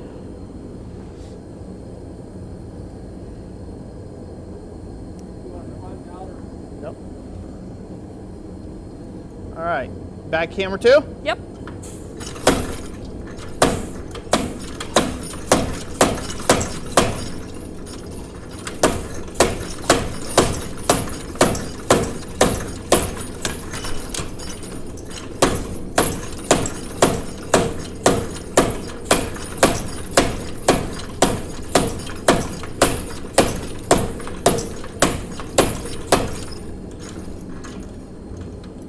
There we go. About made my mistakes disappear, or at least look less ugly.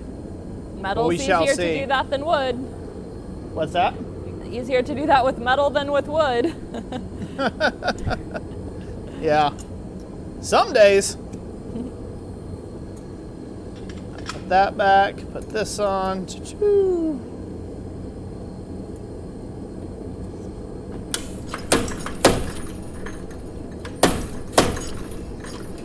Since Thomas was busy on a cell phone.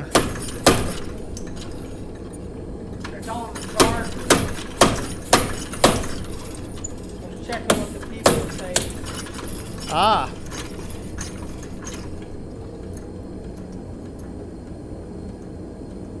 There you go. Something weird like that. Yeah. A weird bullseye kind of thing. And again, if I wouldn't have made the mistake of double cutting those rings, I should have heated it up. That way it would have set in the once and been good to go. You can see kind of pushing that material out.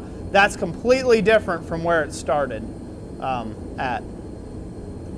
You know, now something like this, if you're gonna make snowflakes this elaborate, these are like Christmas presents, like stuff. Otherwise, you got to get good at doing this, real good at doing this fast in order to sell this thing. Otherwise, it's gonna be like a $120 snowflake by the time you're done with it for a Christmas ornament. So, yeah, so you either have to be really extremely good at making these if you're gonna go that elaborate with it, or you save this kind of work for really close family and friends that you really want to bless with a really nice snowflake. All right, back to camera one, babe. Okay.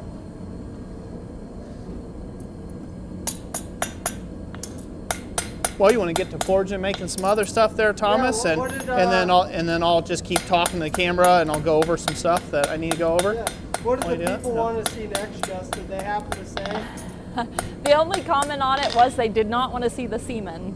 they did not want to see the semen. Yeah. What about the crane eaters? I'll make the crane eaters up. James Helmke says, nice recovery. Well, thanks.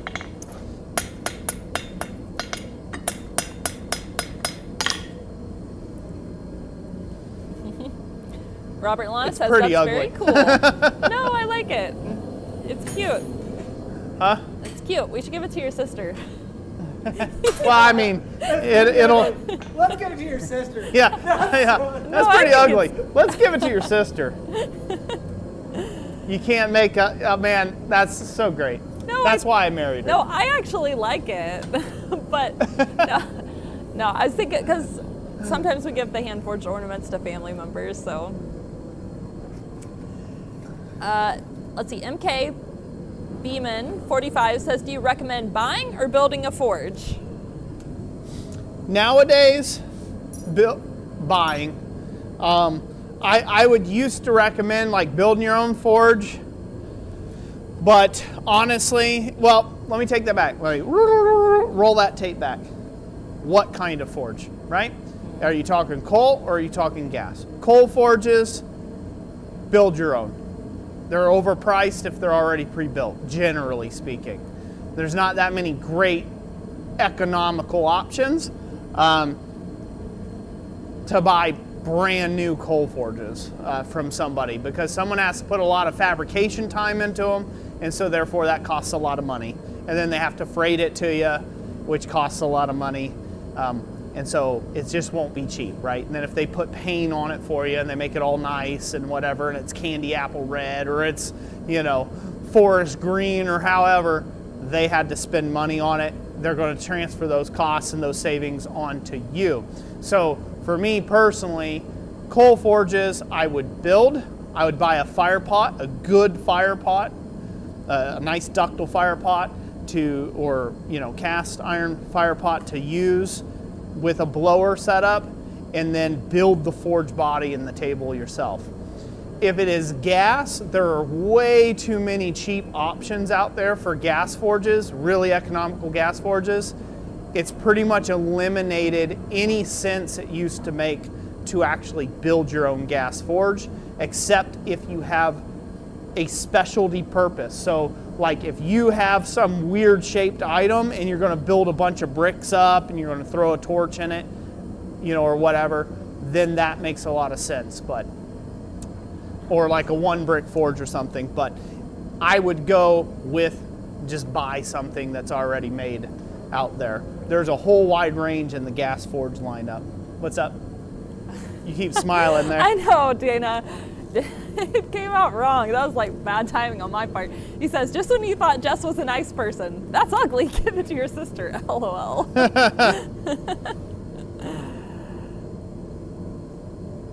to get the focus nailed on this. Hopefully it'll be focused. Ray Dahl says, the difference between a journeyman and a master is how well you cover up your mistakes. Oh, very true. Very true. And how many coffee breaks you take.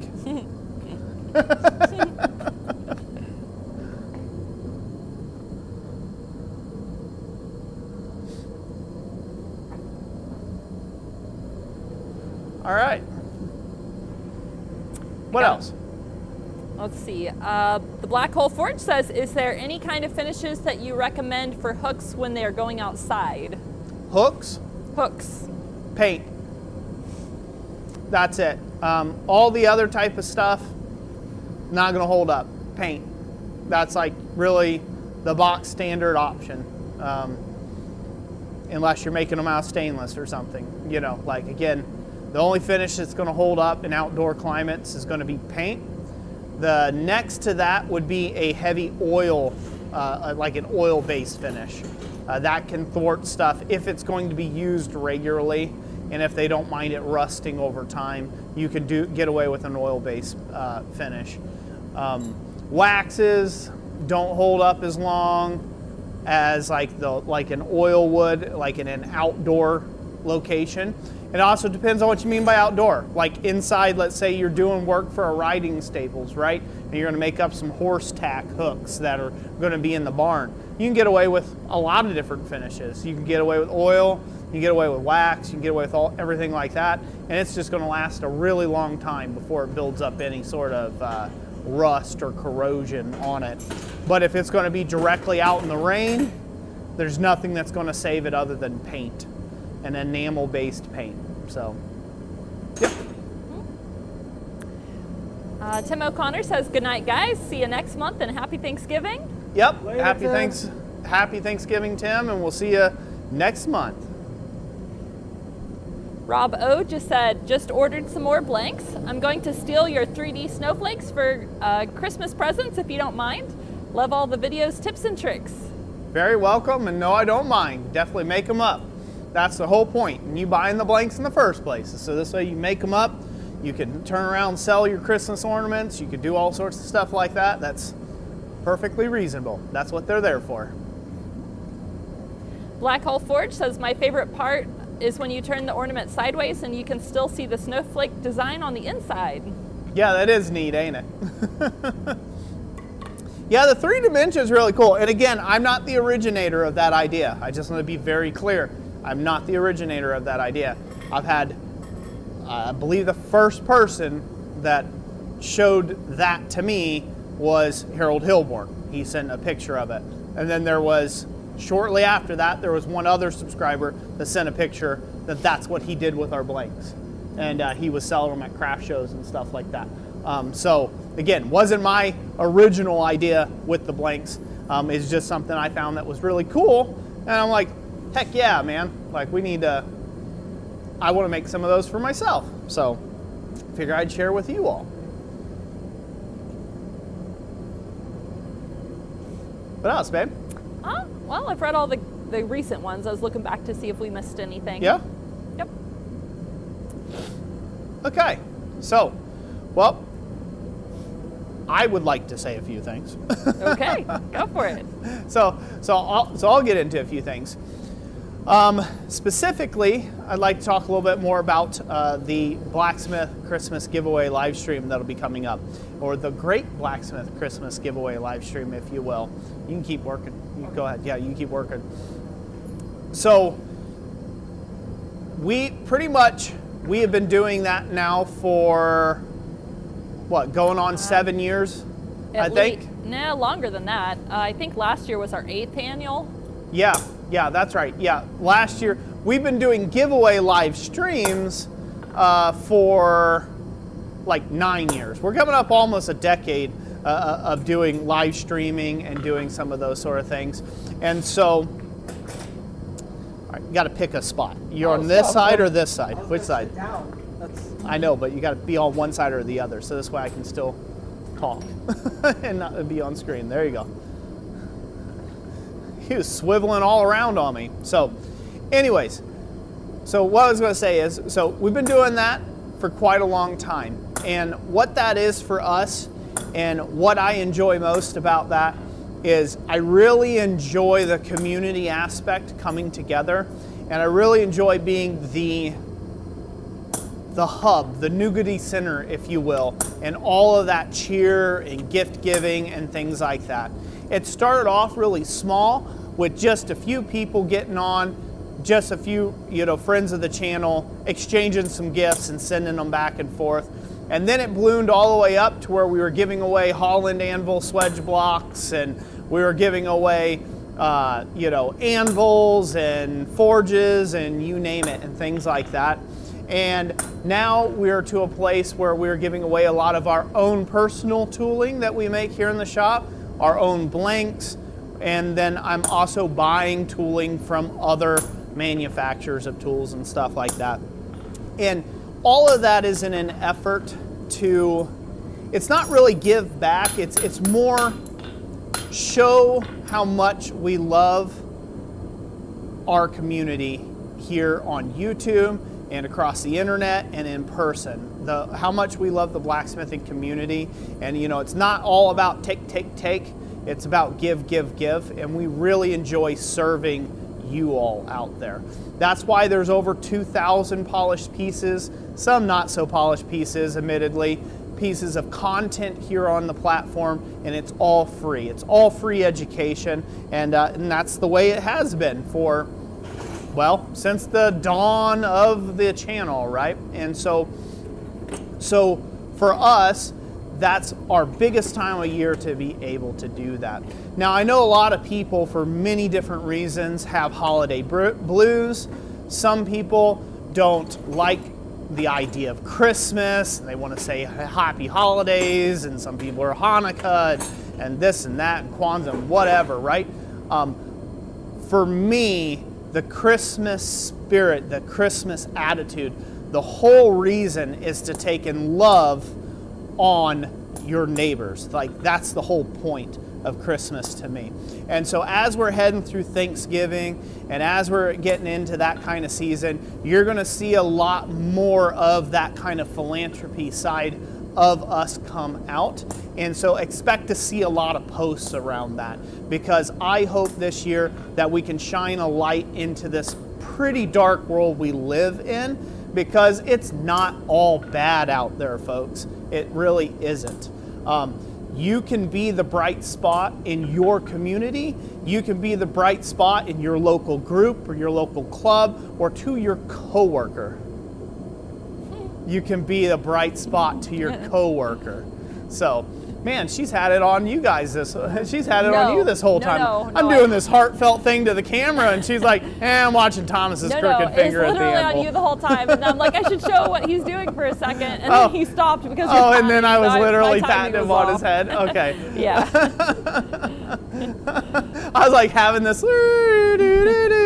you know, like I'm playing my little fiddle, and I was like, geez, she's not even looking at me. I could just go to the other side of the room. But anyways, so you can make a difference, and all you have to do is just make a difference locally. You don't have to do a big thing. You don't have to be really elaborate. You don't have to have a lot of money. A lot of times it's not even money. It could just be calling up somebody and saying, hey, I was thinking about you today, and I just wanted to give you a call. Tell you I love you. I love you too. Well, I wasn't talking about you. Yes, I do love you too, Thomas. So, but yeah, so it can be just really simple as just phoning a friend. Phoning a family member you ain't talked to in a while, right? And just let them know that you're thinking of them and that you care for them. And you never know when you're going to take and get somebody at their darkest hour and at their most unrefined moment, and you'll be able to pep them up a little bit. So for us, that's our heart with the Great Blacksmith Christmas Giveaway live stream, and that's what we've been doing each and every year for a long time now. I'll just say a long time because Jessica will get me real deep in the weeds with the specifics. So, and to me, that's all semantics. I've been doing it for 40 years. In one day, that statement will become true, you know. So. You started 4 years before you were born? Yeah, I started 4 years before I was born. See, she's fact. See, she factoids me. I don't need to know all that information. Hey, a fireball doesn't have to take and know how hot it's burning at, okay? It doesn't care. It's just right. Burning, you know? Yeah. Burning brightly for the whole world to see. So this year, on that note of the Great Blacksmith Christmas Giveaway live stream, that'll be coming up, and that'll be December 19th, right? Mm-hmm. So that'll be December 19th that the Great Blacksmith Christmas Giveaway's coming up. Forgot where I was going to go with it. I was going to say, on that note, one of the things I did this year, I went to Quad State this year. It's a big annual blacksmith gathering in Troy, Ohio. I went to Troy, Ohio. I had an old forging press, and I ended up trading it for a lot of really nice hammers. So I ended up having a forging press. I traded it off for a truckload of nice hammers to be able to give away during the Great Blacksmith Christmas Giveaway live stream. It was a piece of equipment I built, you know, and I just don't use it, didn't use it. So I just figured that's a great way of getting it out of my shop.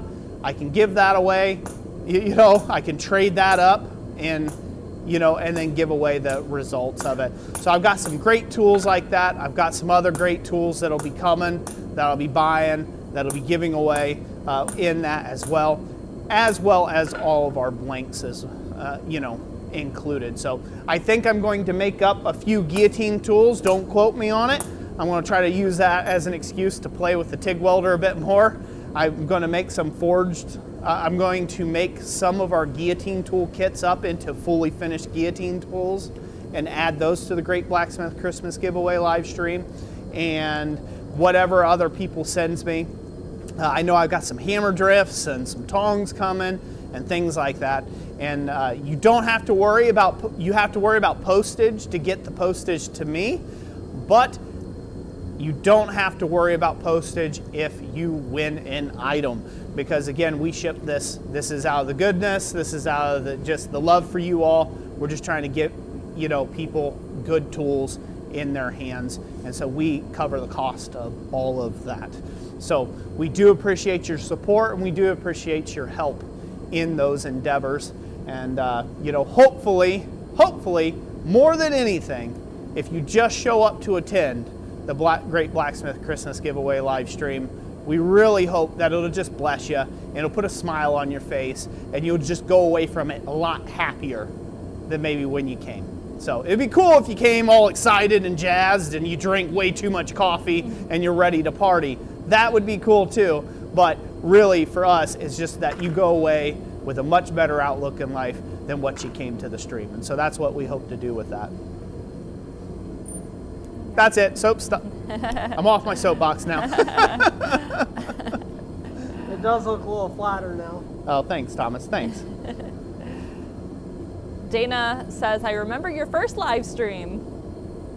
That's a good long while ago, huh, Dana? I think it was literally, and not ironically, like some YouTubers. There was a whole thing that YouTubers did for a little bit. It was like the cool kid kind of thing to do, where you're like, hey, is this thing on? I don't know how to do this. I'm a ditz when it comes to this camera, this new thing, even though they got a $40,000 camera. They're doing that too. It was like a whole thing they did. No, literally, unironically, I was like, is this thing on? Can't tell what I'm doing.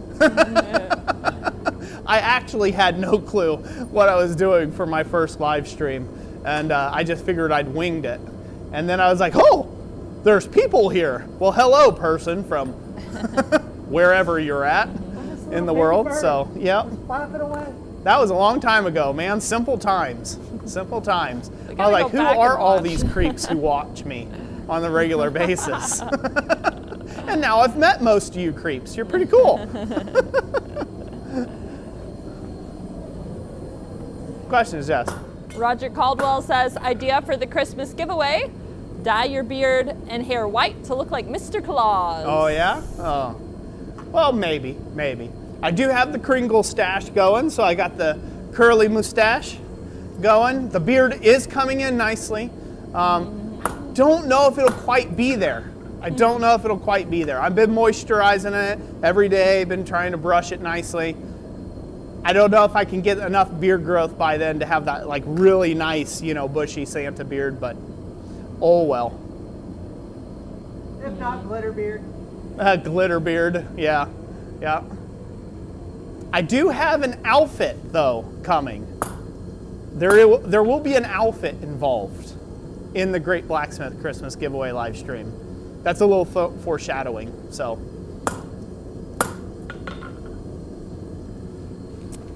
Let's see here. Ken Foster's has made it back. Movie over. Invader Zim entered the Florpus. Oh, what a hoot! What? Never heard of that one. Invader Zim entered the Florpus. Okay, buddy. I'll take your word on it. Dana, this time around the stickers, we haven't actually had that many more stickers made since the last ones you made for us. We did some gold ones that was from I think Vistaprint, and they were all right. They were a little small, probably would have gone up a size. And then the ones that we're having made for the Christmas giveaway live stream, we're trying out Sticker Mule because somebody had recommended them. The guy who did like the anvil with the roses around it. I think he said he used Sticker Mule, so we're gonna give it a try. This would be cool with some chased lines for the feathers. Like knock them, put little notches in them. Like a fuller tool? A little fuller? Well, no, just put a little notch, like chisel notch, Oh, like okay. where the little feathers would be. That would be kind of cool. Don't pay attention to me. What else, Jess? All right. Ray Dahl says we're stalking you. Yes, stalking, slinking. Got lots about. of stalkers. Robert Lana says it's 100% guaranteed that you go away from the giveaway with a smile. Thank you, Robert Lannis. I appreciate that. Albert Forge says, now, is that the Kringle stash, or you might be copying Jack Pines? I might be. I don't think it's possible to copy a mustache because you gotta have to have, like, Jack Pines has like his nose to lip ratio is different than mine. So like facial hair don't really work like that. Like you could never have I could never have a Lorax level mustache. It just won't happen. It's just biologically, I can't do it. I mean, you could spray me in the face with Miracle Grow and it's just not going to happen. So, yep. Make each stash unique. Mustache. A mustachio. Dana says, your first live stream, you thought I was a girl because of my name, LOL. Yeah, I think I remember that. I'm like, I think we even got a girl in here. Sorry, Dana. Sorry. I wasn't very PC even back then. Was I? No. No. Ken Foster says, some beard oil, question mark? Beard oil? Beard balm, mainly. Beard balm a lot. I use a lot of beard balm. I've done beard oil. The problem with beard oil, I mean, it gets down to the skin. I'll do that occasionally if I feel like my skin's drying out, like right at the skin level. My problem with the beard oil is it kind of always ends up down around the bottom of my neck. You know, like if you work and you're sweating and stuff, the oil kind of finds its way down. Now it's sitting in like right at my collar level. And then it just attracts dust and grit. So I don't like that as much as the balms. The balms seem to moisturize the hair well enough and get down to the roots, but it doesn't really run like the oil does. Roy got gifted some of his first beard balm from the Iron Mask Shave and Beard Co., I think is what it's called. It's based in Indiana, and some friends gave it to us, and they have some really good scented stuff. I think the Phoenix was one of the first ones you had, and that one's really smells good. They all do a really good job. That's a cool looking hut, Thomas. So, Ken Foster, yeah, I've seen those metal popcorn cans still, like at Walmart. Brush this portion here, the anchor, but then I want to temper color this. So I know I have to get it up hot enough for the brass to take. Then do I let this cool back down and I have to very gingerly clean that area back up? Yeah, you'll have to Scotch-Brite that center portion, and then And then I can go back. Yeah, it'll have to be cold for you to do that, and then you could stick it back. Okay. Yeah, then you could lightly heat it. Yeah, and it would come out different temper colors. Yeah. And it would give me the temper colors. Yep. There? Yep.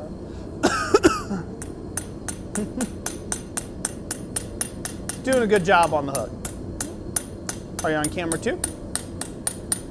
You should. J.I.J. Forge says, I'm back for real this time. I have a question about coal forges.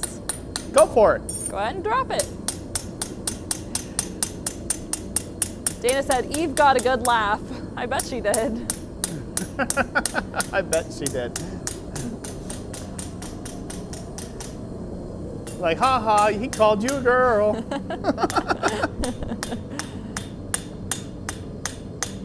that all right if I take a break for a couple of minutes? Yeah, you can do that. So. What was the question about coal forges? Question about I don't know what the question was, so. Yep. Well, I will. Anyway, so we'll see what Thomas is doing. Just whenever Here, I'm gonna go sit down and all. Yeah, you can do that. Yep, let me go sit down over there while you keep working on that there. And if Kenny's still watching, and Roger, hi guys. Shelby texted me, said. Here you go, come here. Gotta help the little waboo out. There you go. Yep. All right. 'Cause I'm still good like this, but if it's flipped over, Yeah, you're good. You're Okay. loud enough. You should be fine.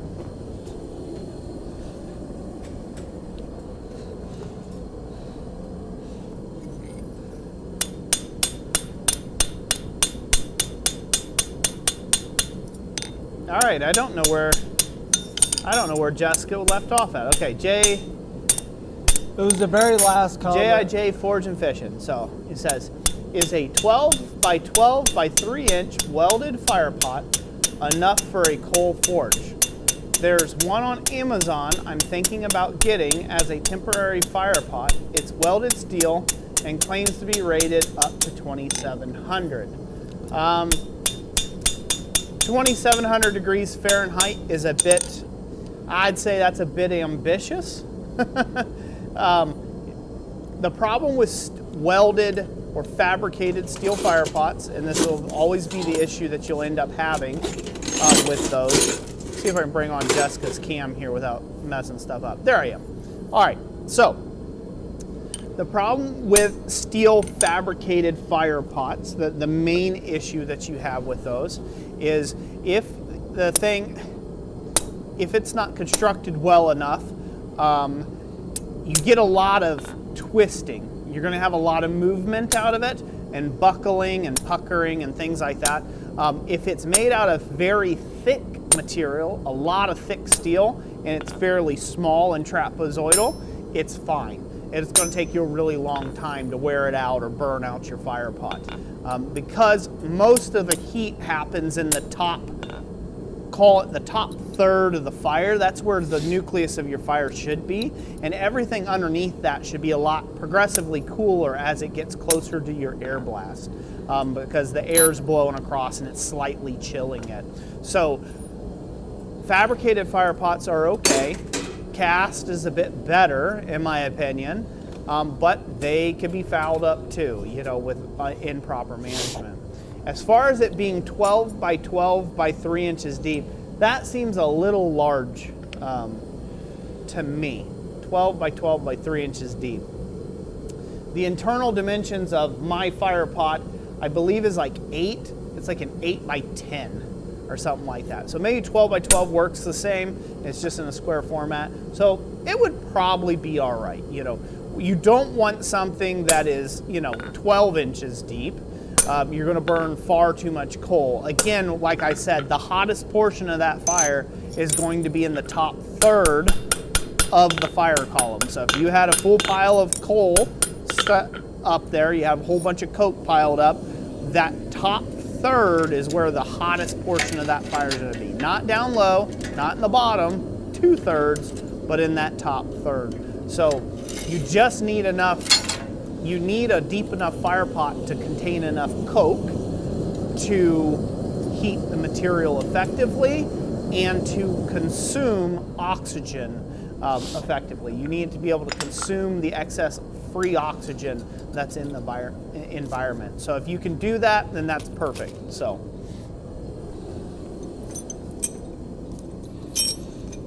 Okay, J&J Forge and Fishing. You've seen a ton that are 10 by 12 by 4. Well, yeah, again, if there's a bunch that way, I can't say against it. I know mine is not that big, unless you're measuring the full outside dimensions and not the actual portion that's a triangle that's, you know, that's the inner fire pot. If you're measuring to the outside of stuff, again, for most people, you don't need that big of a fire pot. You don't really need that big of a fire pot. So I think my fire pot is about 6 inches deep at its deepest point. Average, probably about 5 inches. So, you know, 10 by 12 by 4 would probably be plenty sufficient. Speedy recover, Bobby. Hopefully, So here. he just had a total knee replacement on Friday. Oh, really? Okay. Well, take care, Bobby. Yeah, stay off them legs. Don't skip leg day. Right? Everybody kind of after the fact, but you know, don't skip leg day. Don't skip leg day. God bless you. God bless you, Robert. Take care.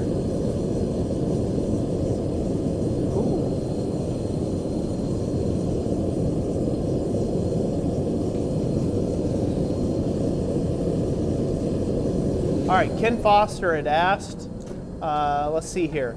I have a top tool class handled. It looks like we will make 3 handled punches or tools. Any suggestions? So Ken, I would say the 3 quickest, easiest tools to do is if you're making a handled top tool, I would say a ball fuller, a straight fuller, and a chisel of some kind, or like a butcher tool. That would be my 3 preference tools if I was going to make something, because the ball fuller and the regular fuller can be used to decorate and ornament surfaces of material.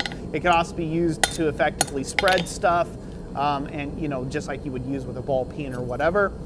Pretty common thing for beginners to do. And then at the addition of a chisel or a butcher type tool, it allows them to add line work to an item. So like your standard type of chisel. That's kind of what I would suggest if you're doing a 3 tool set like a class. That'd be my suggestion. I think those are like something they will use probably forever and are super handy. I would have recommended like punches, but that's you're getting kind of specialty at that. If you're getting into punch, different shape punches, like a round punch, a square punch, and a slitting chisel. Well, a lot of people don't punch their holes for stuff anymore. They drill them and drift them. Some will do punching work, but that's kind of limiting yourself more to the artistic bent in ironwork, more of the traditional bent in ironwork, and most people aren't looking to do that. So I think something that can pretty up a surface, like texturing type, that can be universal in that texturing and or spreading or stretching devices, and then something to add some line work or a little bit of pizzazz. So there's my answer on that. See, Apostle Sasha said, my fire pot is a Vulcan 14 heavy duty. It is 10 by 8 by 4. Plenty of fire pot size. Just set it too far back into the chimney. Pot size is more than enough to even weld a new leg on a vise. Yep. Again, if you need a hotter, bigger fire, you just pile more on top.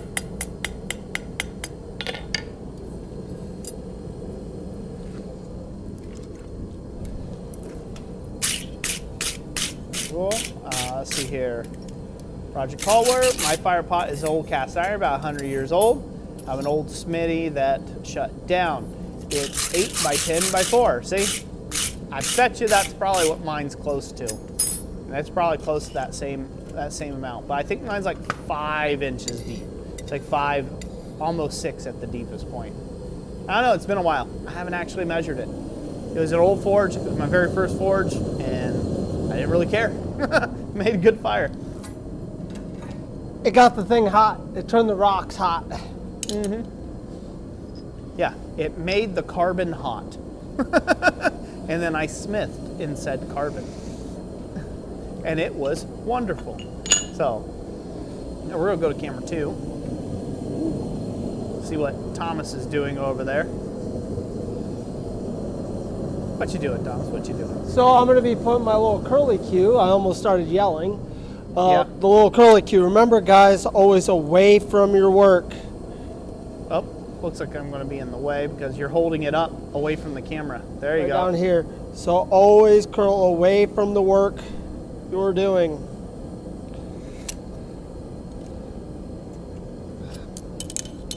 And it lost its temperature there, so. Yep. Go ahead and get it hot again.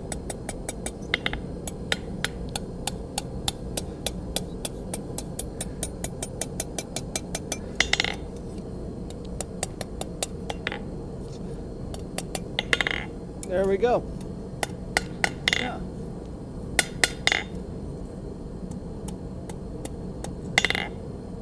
There we go. All right. Heat that up just a little bit. So how many of you fine folks are ready for the holiday season here with Thanksgiving coming up? Who's ready to stuff a turkey leg in their pie hole?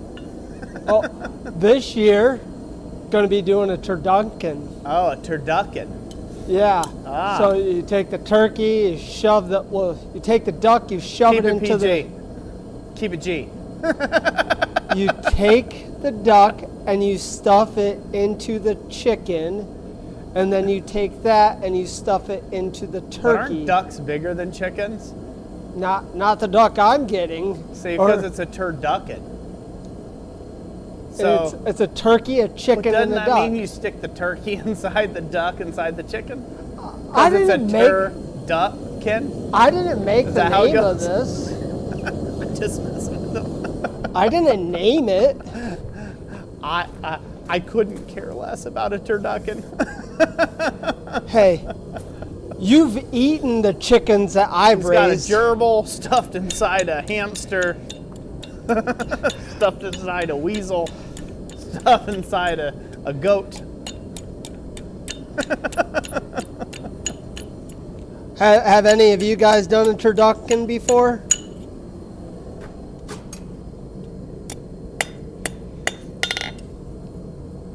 It's Shelby's concoction she wants to do this year, so I'm like, okay. What do you say here? Black Hole Forge, have you heard of that stuff they're coming out this year where they tried to put a ham somewhere in that pile of bird meat? And then J.I.J. Forge of Fishing said duck induct in turkey.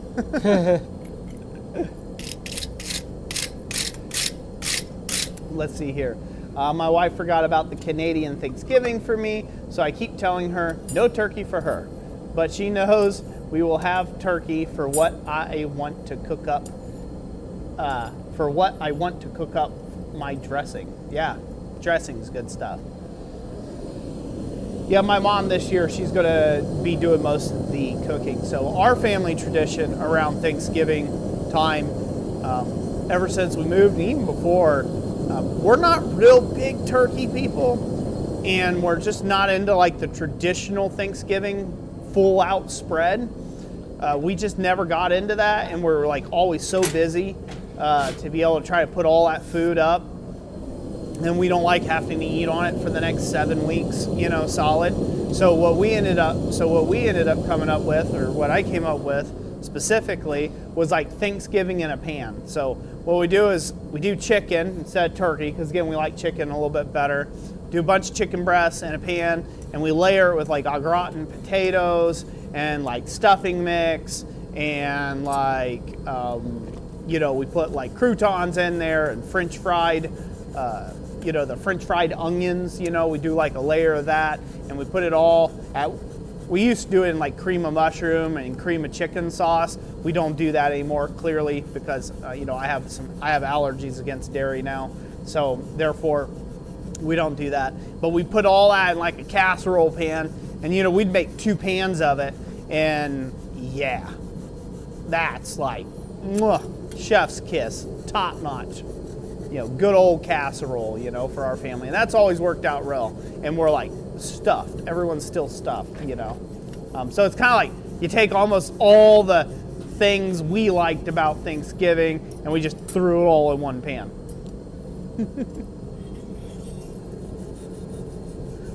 What's your guys' favorite dish for the traditional Thanksgiving? Mine, Grandma's cranberry sauce. That is Cranberry probably, sauce? because she makes it homemade. Yeah. So I would have to say my grandma's cranberry sauce is one thing I really enjoy the most. Let's see here. J.I.J. Forge of Fishing. Roy, what size should the coal forge be? Is there a magical size to put around the fire pot? Will I do some heavy duty work but still be able to do the small hooks? I'm going to be partial to this. I've done a lot of heavy work in my forge, and it's a 2-foot square. So I think that's kind of like optimal. You can go bigger. The only thing that bigger gets you is more space to set stuff. So sometimes it's nice, like especially in a production smithing situation, where you can have a lot of billets kind of pre-warming by like the side of the fire while you are getting ready to forge, you know, or while you're actively forging something. And then you just grab one and rake it into the fire and continue on. So, you know, 2 foot's really too small for that. I mean, I don't think there's a magical number. I would say anything smaller than 2 foot, you really don't have a lot of area to like lay up some coal and kind of get yourself set up for the day. And so you kind of always run out of coal and you always got to refill the space. So I would say 2 foot in dimension. And then you had another question. Walls around the forge. Yeah, put walls around the forge and make them, you know, at least 3-4 inches high. That would be my preference. That way you can really hold stuff. Depending on what type of forge you're building. If you're building like the Champion forge I have, that has like a 3 or 4 inch lip, and then it has a little cut down area that's like 2 inches tall. So this way you can put that into the firebot. But yeah, a holding lip of at least maybe 3 inches tall would be great.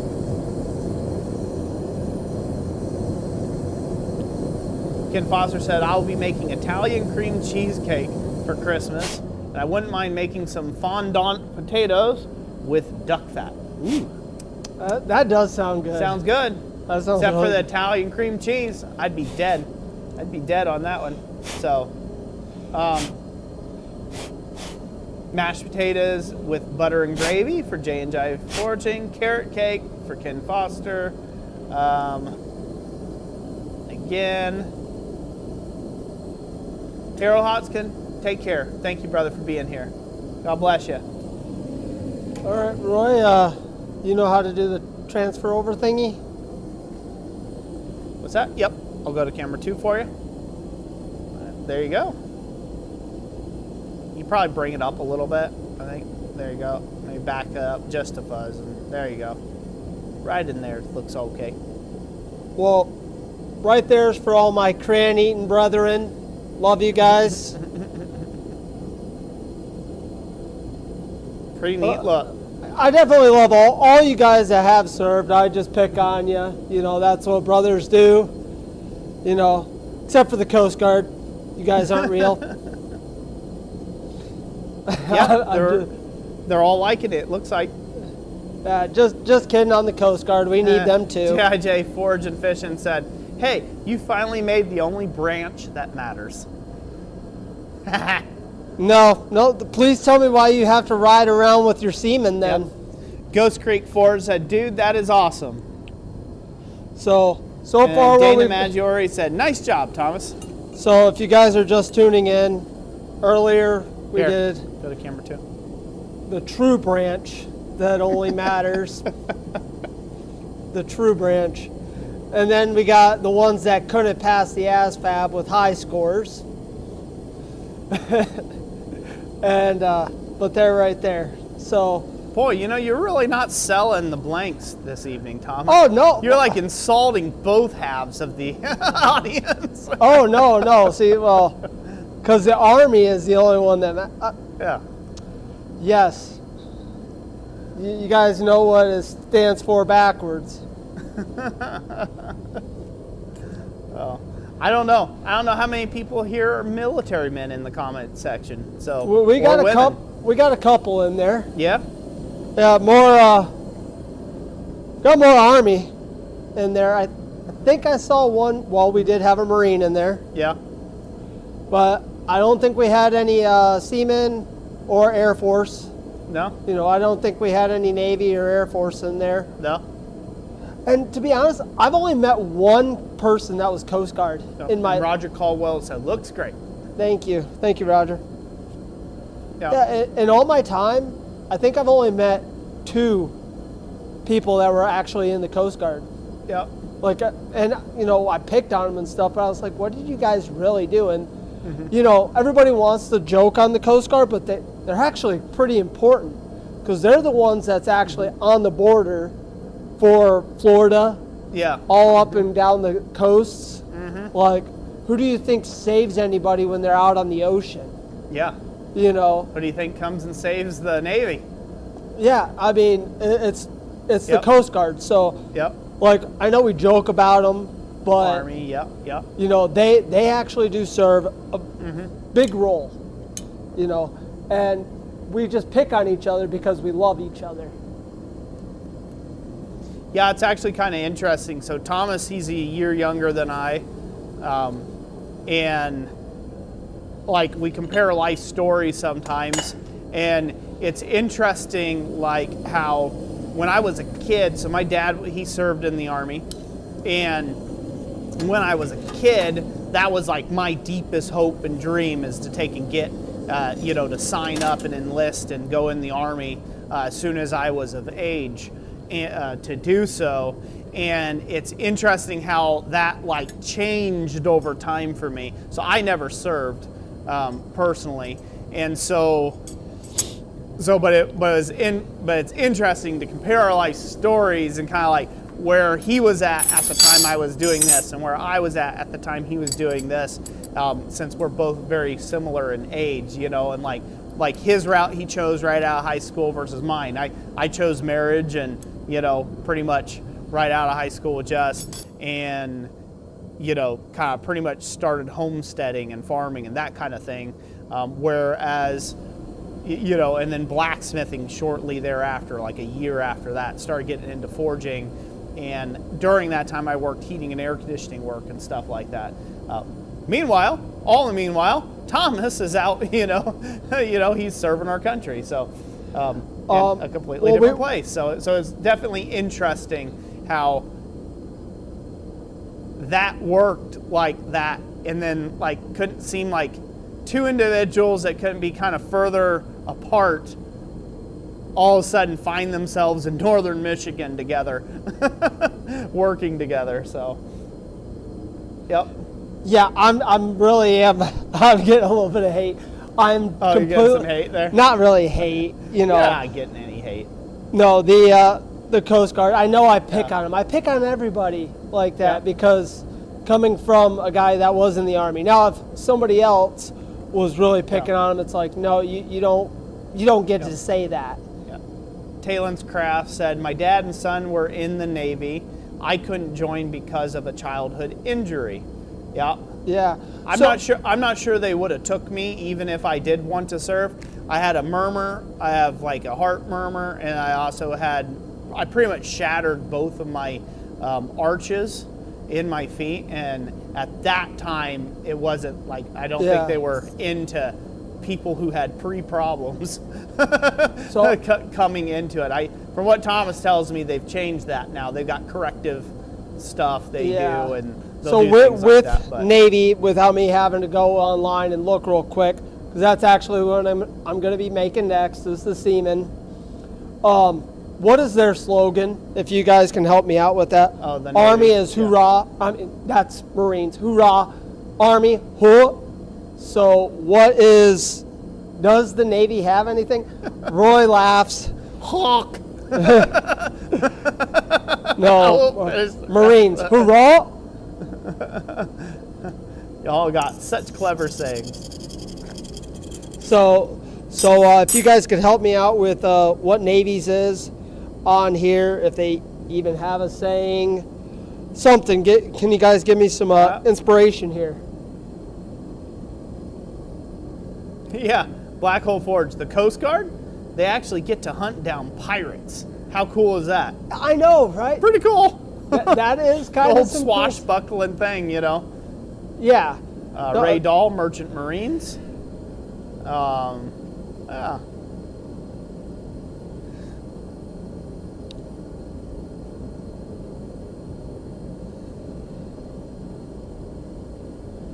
Is 12L14 safe to inhale or be around? I see it pretty cheap, but I see lead and think nope. Let's see here, 12L14.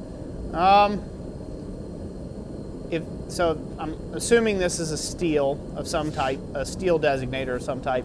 I would say, so personally, anything that has lead in it specifically, like an added lead to it, I have found to be pretty terrible forging stuff. I had some that I got from the scrapyard. I thought that it was one thing, and it turned out it was like machine only grade stuff, and it became hot short. So when you got hot, it just kind of crumbled whenever you smacked it around.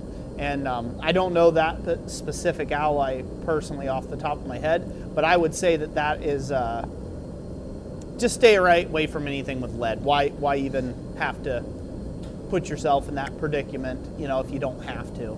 So especially if it's persisting, you're heating it, it's boiling off, it's becoming a vapor, and it's getting in your lungs, and you don't know. Metals like that, heavy metals like that, they build up in your blood system over a long period of time, or a short period of time, depending on how much you're doing, and take a long time to manifest health problems. So I would specifically probably stay away myself. So.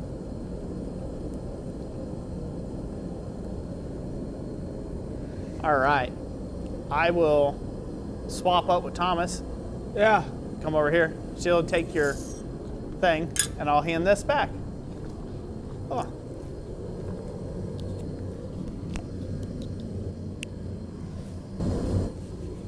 All right.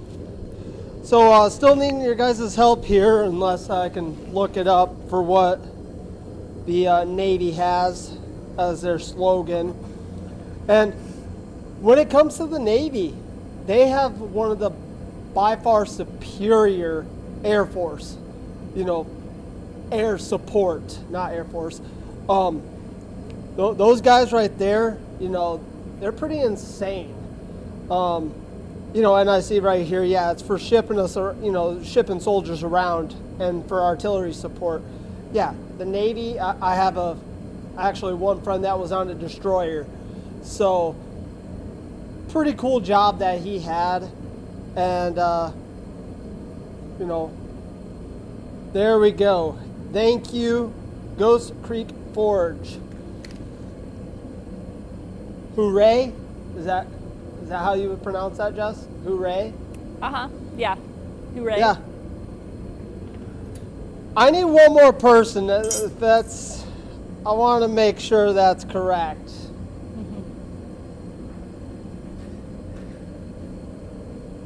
Navy goes hoorah. Hoorah is Marines. I know, I'm trying to get something here. I guess I can do some of my other work here. We'll do something like this, something like this. Signage to it later. Chop, chop. Bally. Where do I want to go across? Okay, I'm going to go across with it there. Oh, he says it's hoo-yah. Yeah, hoo-yah. Hoo-yah. That sounds right. I knew as soon as I heard it, it would click in. They all have such interesting sayings. Mm-hmm. Don't be jelly.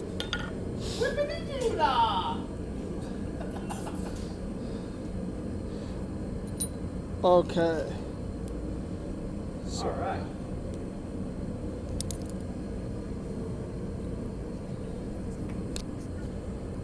That's a pen. Ross Eldred says, I'm a naval aviator, former MH-60S pilot, now reservist. It's hoo-yah for Navy. Thank you very much, and thank you for your service, my brother.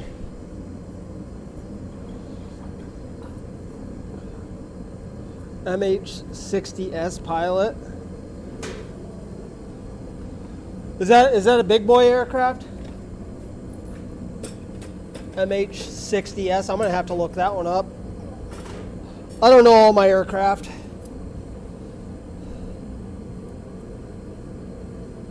C-130 and C-17 is all I got to experience.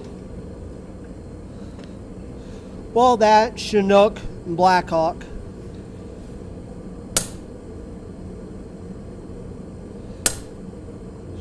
Chinooks are a beast, man. If if you guys have ever seen one of those.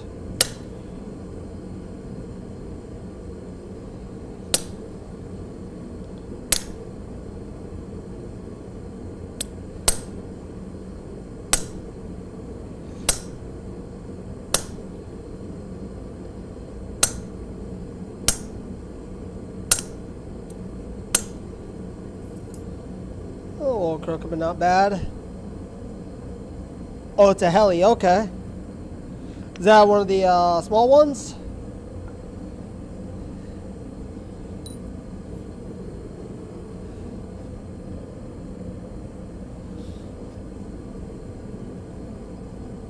GI says Oh, it's okay. like It's like a Black Hawk, but in the Navy. Yeah, the one aircraft I think that is probably the most awesome is the Marines, where their rotors can actually flip up and they can go vertical with it. They can take off vertical. I actually don't know the name of it, but I do know it's a Marine aircraft.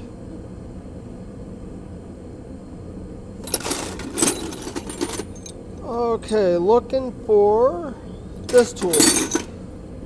So yeah, when doing all this reposé work, you do find yourself getting somewhat close to having just a bunch of little tools, and I have nowhere near the collection like Roy does. Roy's has a whole toolbox filled, and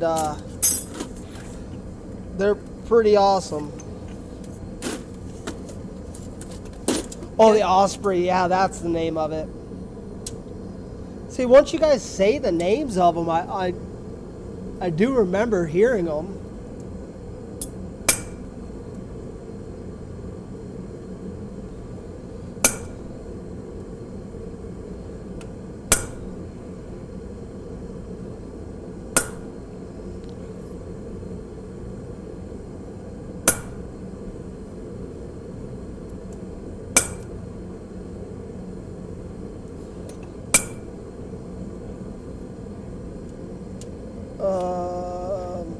Thomas, have you experimented after you have brass on the hook? I think it can change color again based on temperature.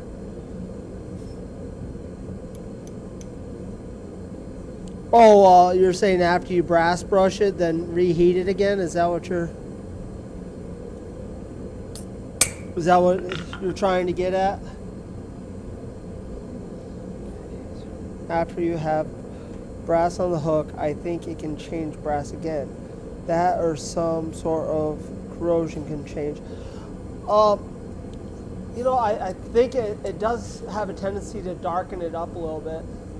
Like if you've already brassed something and then you reheat, you know, take it back over the fire again, not fully get it red hot, but I think, doesn't it darken it up a little bit? I think so. Yeah, I think I did that with the Marines over there. I just wanted to heat it up just a little bit to dry off some of that excess wax.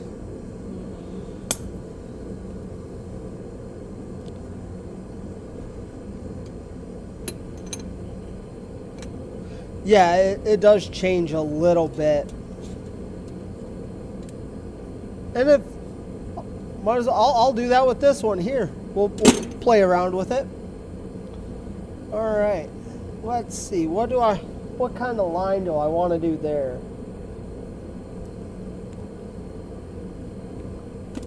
That's a bad thing a little bit. So this guy's right here is my first time playing with these blanks. They are freshly added to the website. We offer them in the blank, in the hook form, as well as the ornaments in both 10 gauge and 16 gauge. You know, if you guys haven't already went over there, not trying to be a super big shill over here, but I do greatly appreciate all your guys' orders because you keep me gainfully employed at Christ-Centered Ironworks. And I'm very, very blessed to be here working. It's I definitely do enjoy that. I'm not just saying that because the man is standing behind me. Oh, I thought he was directly behind me. I got that feeling. But it's definitely it's a blast working here. You know, maybe a butcher tool. Yeah, I like that. Thank you, Roger.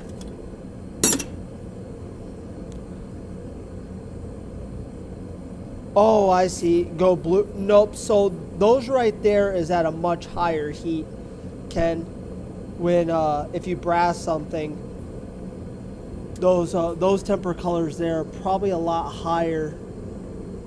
Well, no, they're still lower. They're still lower. But you wouldn't change the brass color. If you wanted some blue on there also, what you'd have to do is you'd have to get the surface somewhat polished, heat it to probably a blue, and then let it cool a bit, and then apply the brass brushing in the certain areas. And then you could probably get both the colors on the piece. Yeah. So I was actually just asking Roy about that earlier when I was going to do the Marines. I was going to make the earth, you know, some temper colors. Or the globe, and he said that because I wanted to do temper colors and brass, and what you need to do is heat it up and do your brass. Then you got to go and Scotch Brite off whatever area you don't want, and you need to take that back to bare metal, like shiny, and then you can hit it, you know, and get your temper colors that way. Okay. So that's what Roy was telling me about.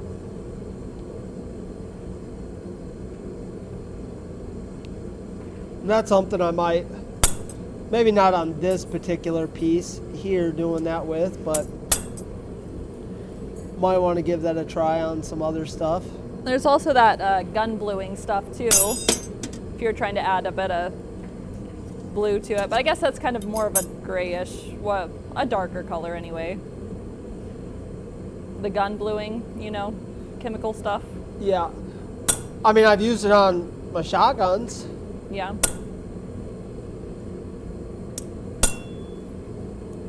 It's not a bad process to go. J.I.J. Forge, take care. Yeah, thanks for stopping in. I feel like I've kind of hijacked the live stream here. Roy's just in the background playing, enjoying himself, and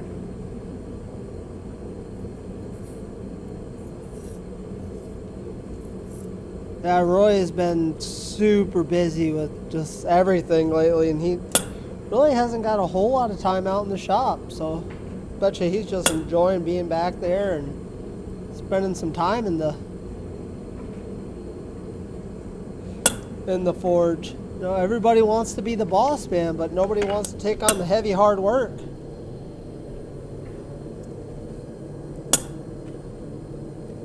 Roy definitely does quite a bit behind the scenes. Things that you might take for granted. So any of you guys, if you're still working for your bosses, just realize it's not them just slacking off. They're really not slacking. They're, you know, I know Roy comes out to the shop well after hours, and he's still working hard, getting things done, cleaning up after me sometimes. I know I'm pretty busy. Oh, how did Roy hurt his ribs? He was, funnily enough, working late out here. Went to walk inside, and it was all dark out. Had a little bit of a spill, and he had his coffee mug pulled up to his chest when he was walking, and he fell down on it. And any of you guys that have met me in person, I'm a big hugger. Like, I'm a rambunctious, 100 miles a minute type of guy. And, you know, the other morning I was just probably heavily caffeinated. And I went over to Roy, And I grabbed him like, how's it going, buddy? Yeah, you know, just being excited. And he's like, hey, oh, you're killing me, Thomas. You're killing me. And so, yeah, sometimes I gotta knock about 20% off there.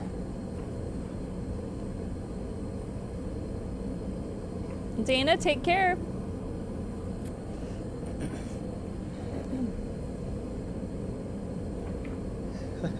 Oh, see Rogers comment? Oh, yeah. Oh, yeah. As Rough and Roy up.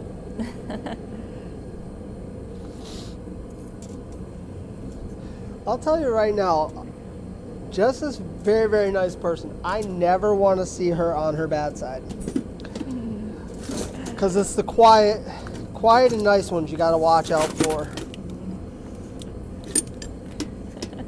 Definitely seems like it would take a lot to get her angry, but she seems like she could go to level 1000 real quick.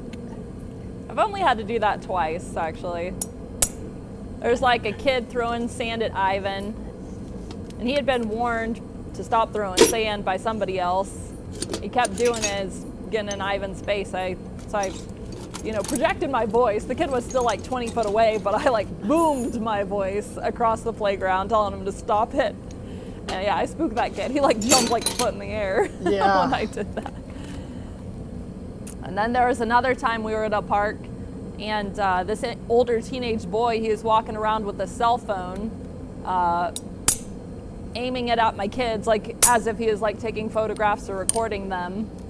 And same thing, you know, I boomed my voice across for him to stop that, you know, and he's, you know, he got all timid and he's like, oh, I was just taking photos of the trees. I'm like, the trees are up there, not down here. Yeah. So, and then he chatted my ear off for like 15 minutes about, you know, Pokemon and whatever else. Like, apparently he just needed somebody to pay him some attention or something, but. But it's still one of those, like, just don't mess with Jess. No. Yep, that's right, the mama bear.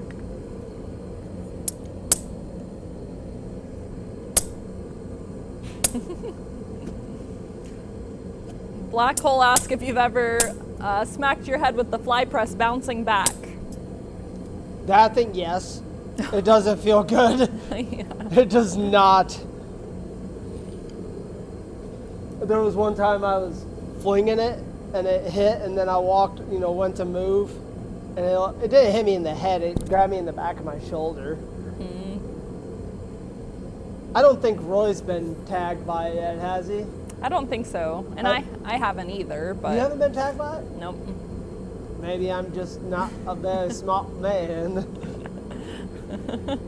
There is downfalls to being high energy, as I don't really always pay the closest attention to certain things like I should. So I get bumped around a few times, but the good Lord blessed me with bronze, not so much brains. Alrighty, there's enough there for that. Roger Caldwell says It's called coordination. I have the coordination of a 3-year-old, okay?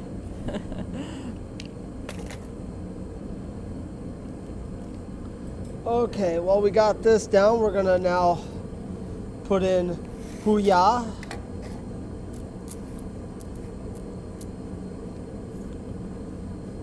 And this one, let's see, we got a letter. Where do I want this to start at? 1, 2, 3, 4, 5, 6. So one thing, I don't think you guys can really see my writing on that. Let me Sharpie it. So one thing, if you're trying to go vertical, how we were talking about going horizontal with our stampings, Now, one thing I like to do if I'm going vertical with something is I just kind of like make small little circles just to help me they're just rough, but to see what my spacing is going to be like or how many letters something is. So I'll be like 1, 2, 3, 4, 5, 6 for Huya. And so that's just kind of my rough placements. And that'll also give you a better idea, okay, do I need to run a 1/4 inch stamp set, 1/8 inch stamp set, 1 inch, you know, it allows you to kind of say, what size stamp do I need to use for this? So that's one thing I like to do.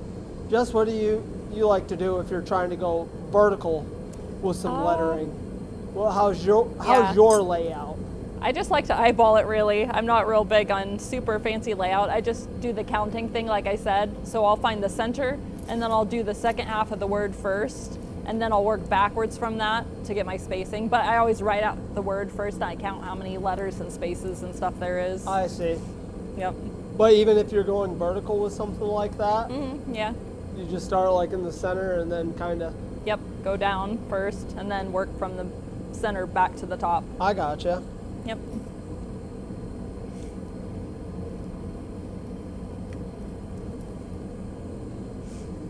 So I guess a lot of people have me, a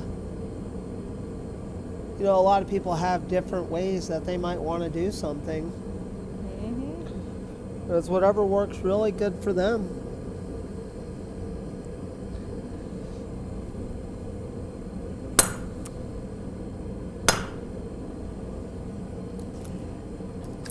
Ken, as far as different patinas go, one that's real cool with copper is ammonia and salt. So you put like a container of ammonia, like a small dish of it inside a larger container, and then you put your copper piece in there with salt. And I think you might even put vinegar on the surface, maybe. I'm trying to remember. It might have just been ammonia and salt. And then you let it sit for a couple of days, and it gets that real nice blue-green color. Yeah, salt plus vinegar, that's another way. Oh, how to... Patina stuff. To age it? Yeah. What was that, ammonia you said? Yeah, I used ammonia and salt on one of mine. Okay. I did a 5-bowl set a couple years ago where each one had a different patina applied a different way. So the ammonia and salt was my favorite one as far as like the really brilliant blues came out with that particular mix.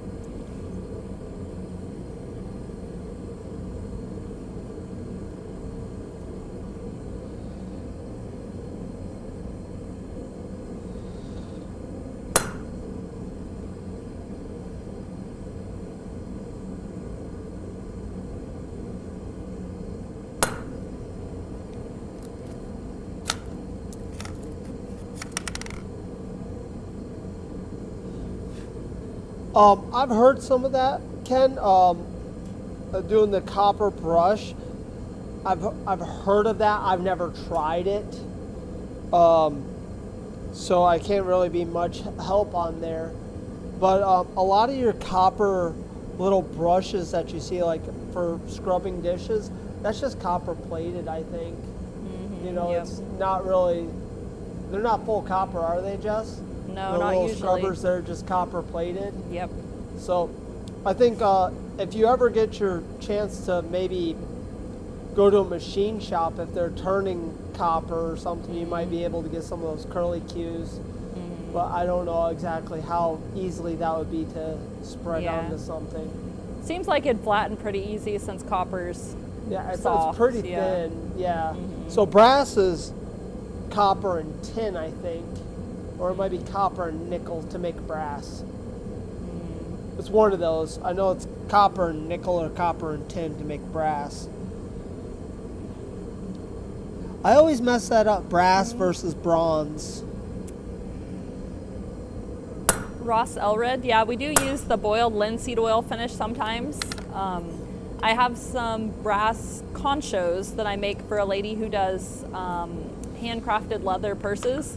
And so the conchos, she wanted them aged. And so I was working with, I was sanding it and trying to cut it to shape and everything. So it's like the bright brass to begin with. And so what I would do is I would use a torch, and then I would like heat it up, and then I would apply multiple layers of the boiled linseed oil, and it gave it a much darker brass finish to it almost, and then, you know, keep going, it almost started turning brown. But that was a good way of quickly getting a patina.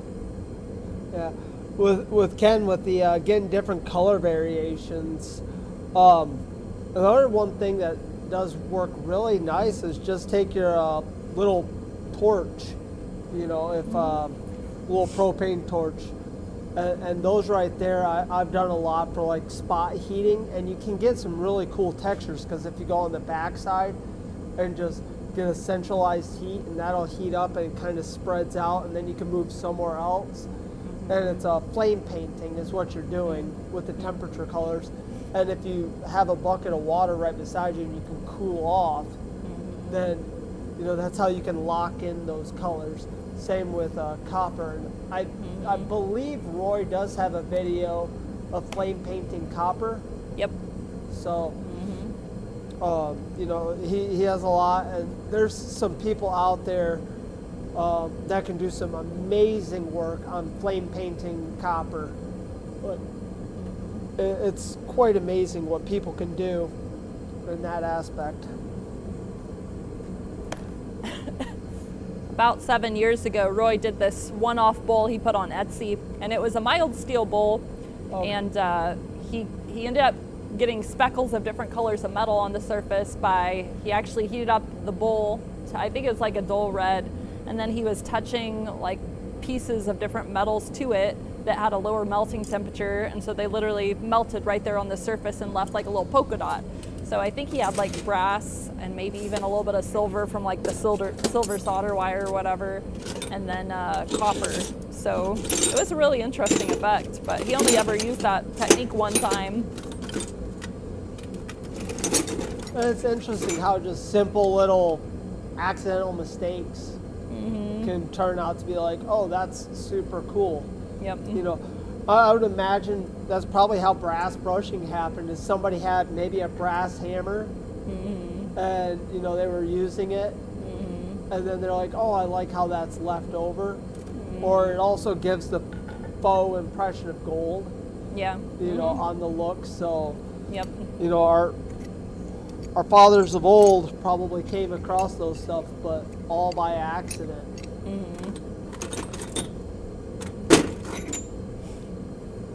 I have a small little crock pot of Scalex number 2, which is it's basically a pickle for non-ferrous metals.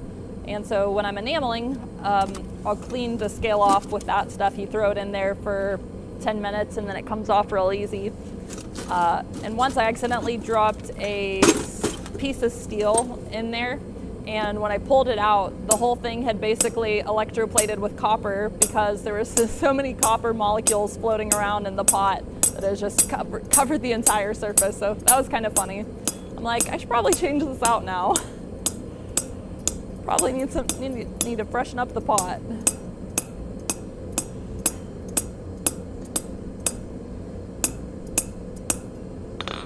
Navy's color is blue and gold, I believe.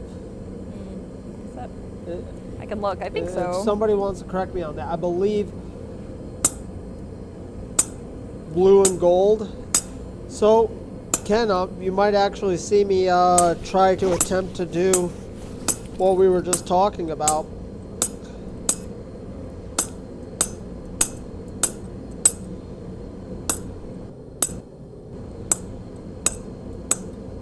Because I know Air Force is blue and white, Army is green and gold, Marines are red and black, Coast Guard is, I think there are 3. I think they're going to be orange, white, and black for them.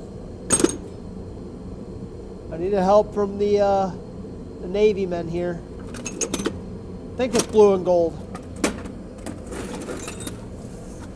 So if that's the case, I'm actually going to attempt to do what we were just talking about, if that's the case. Yep. Yeah, it is blue and gold. Blue and gold? Okay. Yep.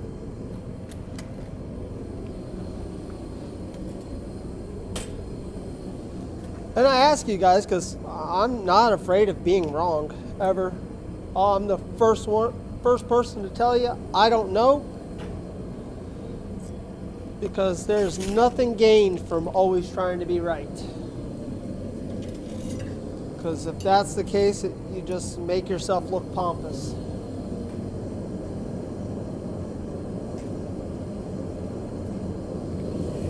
Yeah, Ross, you can also use the boiled linseed oil on copper and do layers, and it'll attach unevenly, so you'll kind of get this like marbled effect. It's pretty good. Or you do enough and it starts looking kind of like an aged penny.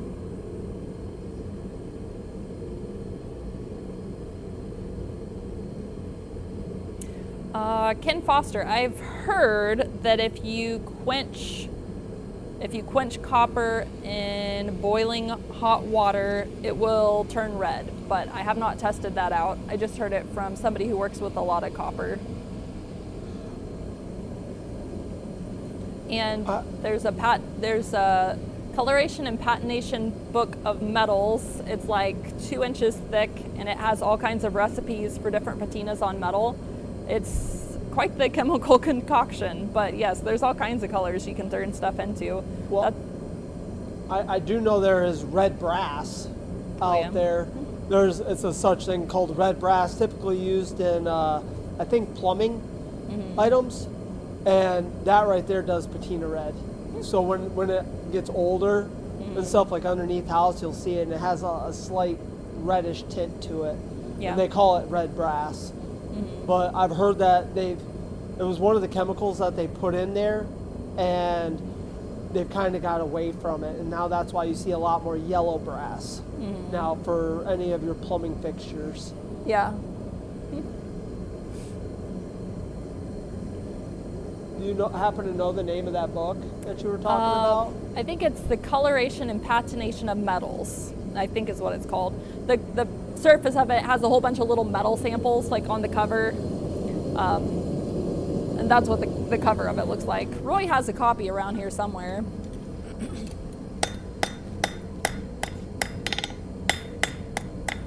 Okay, I need to set this way over here. Somebody was saying they're not too good about setting their phone on the anvil. Yeah, that's not good.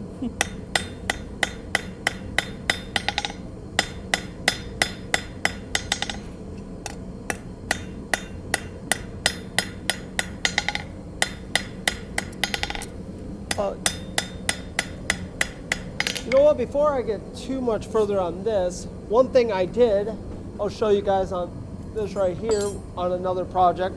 I just thought of that, and it might look really nice for the Navy, is if you twist this up Oh yeah, a little bit, it almost gives it a rope-like texture. I just happened to think of that when doing for the Navy. So that's actually what I'm going to do. So instead of really drawing this out or thinning it out more, I'm going to be heating this up, and I'll lock it into the vise over there and give this a twist up, and it'll give it this nice little rope look to it. And that's the great thing about this. That I just kind of wanted to play around with last night when I was working in my shop. I was like, wonder what this is going to look like. And sometimes you just have to kind of branch out and be like, you know what, I'm going to give something a try. Have fun.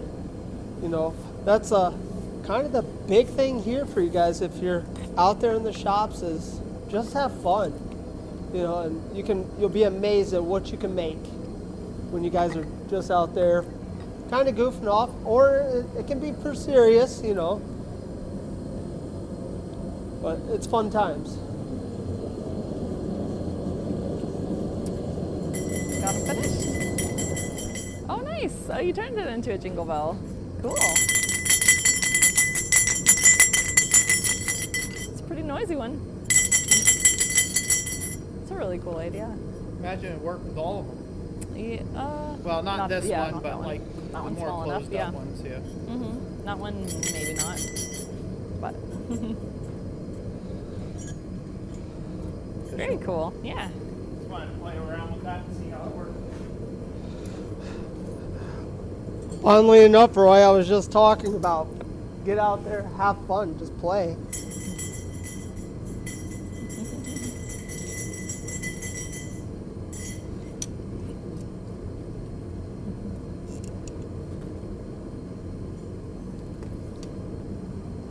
Well, here.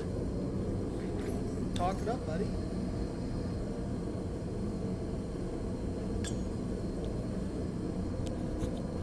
All right, there we are. Hopefully everybody can hear me okay.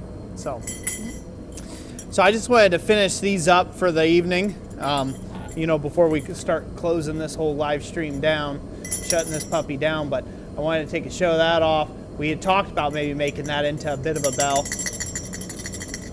As you can tell, you can't have anything fleshy touching this, otherwise it's going to mute the sound, So the only way you can do this is if you have it free and clear, or if you had it on a stick maybe.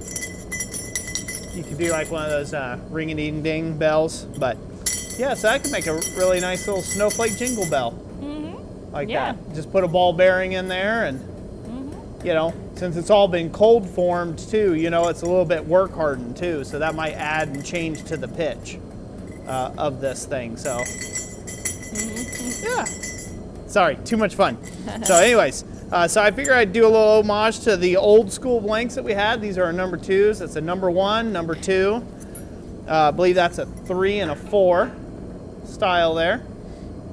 Or might be the other way around, but 3, 4. Yeah, 3, style 3, style 4. So I'll pull over my other ones I had from earlier.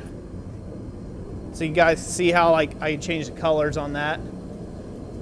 Here while I was in the background, Thomas was working on his hooks and such, I would go ahead and make up some more Christmas gifts and ornaments. See how fast that can be made up. With some really terrible TIG welds.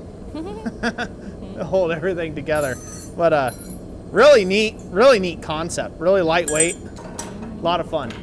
So you can see, make a lot of cool ornaments out of that 16 gauge stuff. So, not a lot of forging involved in them, but that's all right. They're still neat nonetheless.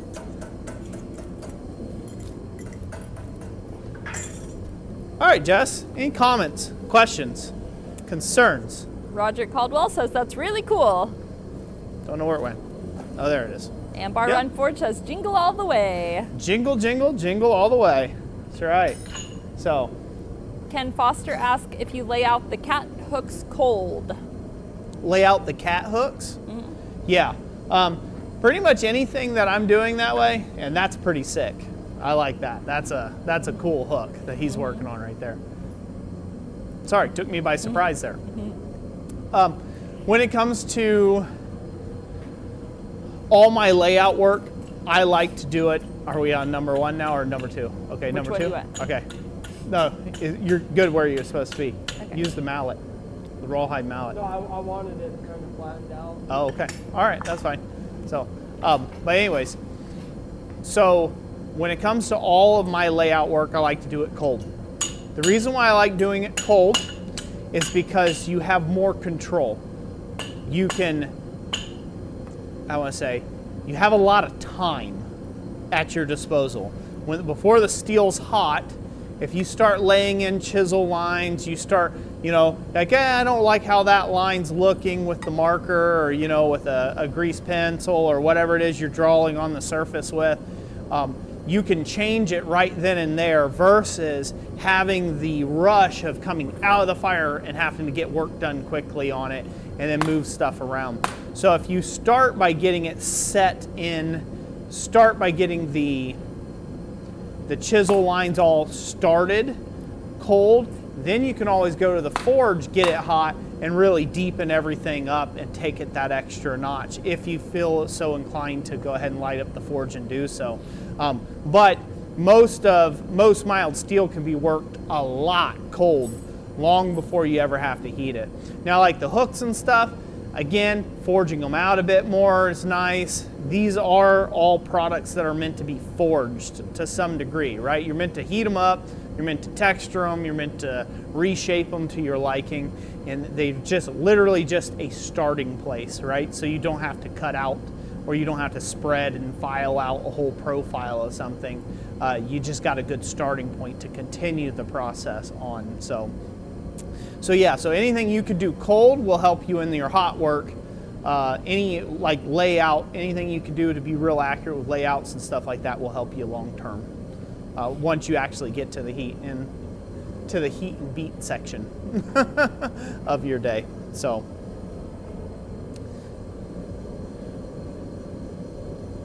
All right, Thomas, we'll finish that hook up, and Yep. I think that's where we'll call it for the evening. So, sounds good. Jessica's about to fall out on us over there. I can see her.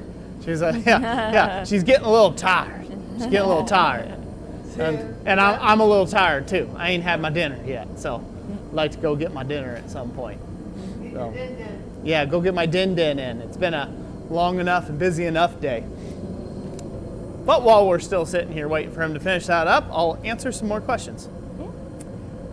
Ken Foster, while you're in the other room, Ken Foster had asked if there's a metal that patinas red. A metal that patinas red? Mm-hmm. And I had mentioned, I think it was Kristen had mentioned that if you quench copper in boiling hot water that it turns red. I think that's what she said. But I know when you're forging copper, if you do certain steps, you can get it red from... Yeah. I don't know if there's a specific metal that's just going to go red on you. I think it's just like you have to find the right either chemical process, or you have to find the right oxidization process, right heat, kind of hit the magic number and go with that. I don't think there's any particular steel out there. Again, I don't know, maybe there is, but usually the emphasis on alloys of material isn't to change them to a specific color, it's to hold up to something, or their corrosion resistance or things like that. So I think if you do find the ability to change steel to a red color, which could be cool, then patent that process for patina work and, sell it to the rest of us. Yeah, I don't know if you remember, we bought this book a while ago, The Coloring, Bronzing, and Patination of Metals. Yep. And where they went a deep dive. We still have that book. Yeah, we have it around here somewhere. Mm-hmm. And it's, it's kind of like a recipe book for getting different colorations. So it's cool, but some of that stuff is kind of hard to come by that they have in there. It's not, probably now with Amazon you can get it easier than you used to, but it's unusual items that go in there. Yeah. Ken Foster says, I sometimes see drill presses, or I sometimes see post drills for $40 to $60. Are those worth grabbing? Oh, like a post drill, like what I've got in the background? Yeah, so to be honest, I don't use that drill a lot. Like, I've only ever used it a handful of times back in the old shop. I keep it around more for the aesthetic than anything, and to have another option when the power goes out. Actually, I take that back. I have used it when the power was out here before. I had a job I needed to do a bunch of drilling. The power was out, and I had a hand crank drill press, so it wasn't a big deal at all. I like having extra options like that. $40 to $60, that's about common, if it is all there. If it has the ratcheting arm and everything's tuned up nicely, that's a stellar deal. If it's missing all that, I'd stray away. It's just easier to buy one with a ratcheting arm and all that. Yep. Scott asked about turning something brass and blue like we were talking earlier. Oh, yeah.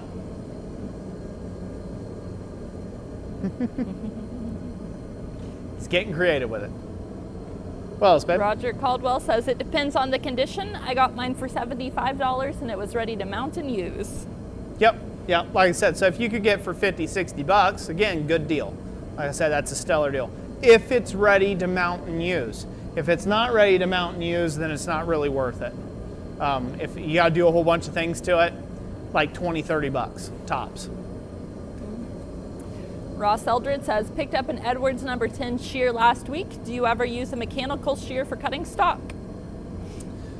We used to use a manual ironworker shear that I would use for us cutting up the skeletons, the plasma skeletons off the plasma bed. We moved away from doing that just because there really wasn't that big of a cost break for doing so. So we just ended up moving away from doing that process. Before then, I used to do all of my copper work. I would cut all of my copper circles out of sheets of copper with a Beverly shear. So I would use a Beverly shear, which is a manual shear, and I would use that to cut a bunch of copper discs out. And so that was my main form for doing that and cutting that. Now that we have the CNC plasma, if I have the need to do cut circles, I'm just going to throw it on the plasma and cut a whole stack of them. Yep.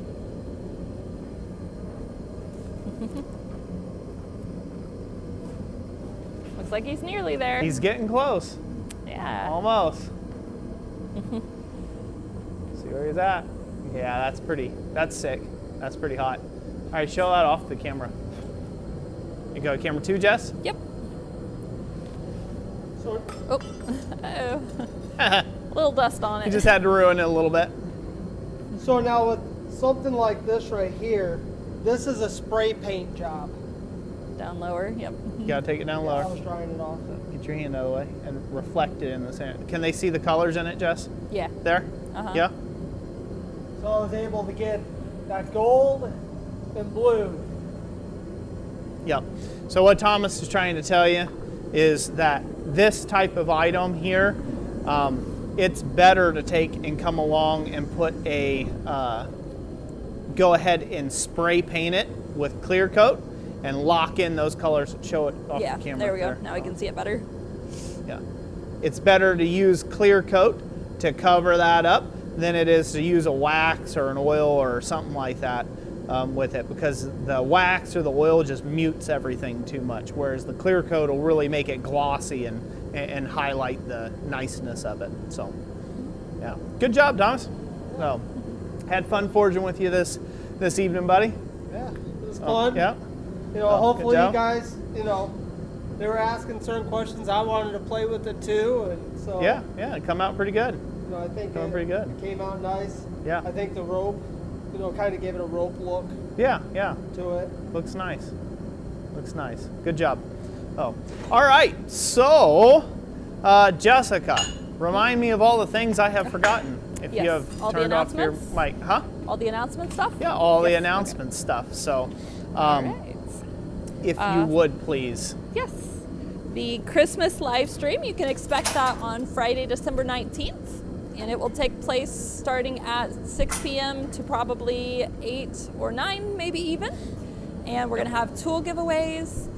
We're going to announce the winners for the ornament contest there too. And we're going to be giving away some stickers. So if you are wanting to contribute a tool for us to give away, make sure you send that to us soon, because we will be starting to do our social media posting around that coming up in December. Yep. And we'd be happy to give you a shout out and say who contributed the item. And that way, you know, we'll have that coming up on Instagram and Facebook when we start doing that. And then also we have our blacksmith sweater ornament contest, which the main two things, they must be metal and they must be a sweater. So, or armor, right? We talked Yeah. about that earlier. That counts technically because it's going on your chest. So, Yeah. so we have further details down in the description on how you tag us and to make your entry. And the submission deadline is by the end of the day, Wednesday, December 17th. That way we have time to rally all of the photos into one place for our voting process. And then lastly, the last week of this month, we will be having a Giving Thanks sale, and that will be 15% off store-wide. So that'll start on Sunday, November 23rd, and run to Sunday, November 30th, as our way to say thank you to all of our customers. That we're so appreciative to have you supporting us, and you know, for it to work out for you guys too, to where you have so many of you guys have craft shows that you do, and you're able to make an income from the blanks, and so we are happy to be in service of the blacksmithing community. Yeah, very well said. Very well said. So, yeah, so I think she said everything I need. I would need to say anyhow. So I'm really looking forward to this, this fall and Christmas season. It's my absolute favorite time of the year over anything else. I'm especially excited about, hopefully the big snowfalls we're supposed to be getting. We'll see if the weathermen are correct about that with all their predictions. But that's one thing I am really looking forward to this year. I'm always super stoked around this time of year for those things. As one last little point of order, there will be some videos coming out here soon. I know that it's been a little long in the tooth, but there's a bunch of them in the tank now, and so you'll be looking for those over the next, probably in December is by the time I'll get most of it edited and start posting on the regular again.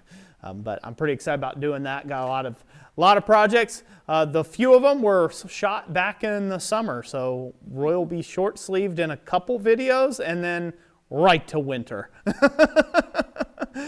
Just so you know, so you're not culture shocked there, So it'll be fun for you guys to kind of guess when I filmed that actual material back in the day. So that's it for today. God bless each and every last one of you.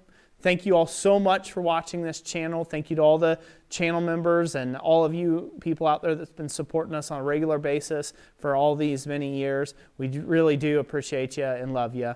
And we will catch you all at the next live stream on the 19th, the Great Blacksmith Christmas Giveaway Live. Bye, everybody. God bless you.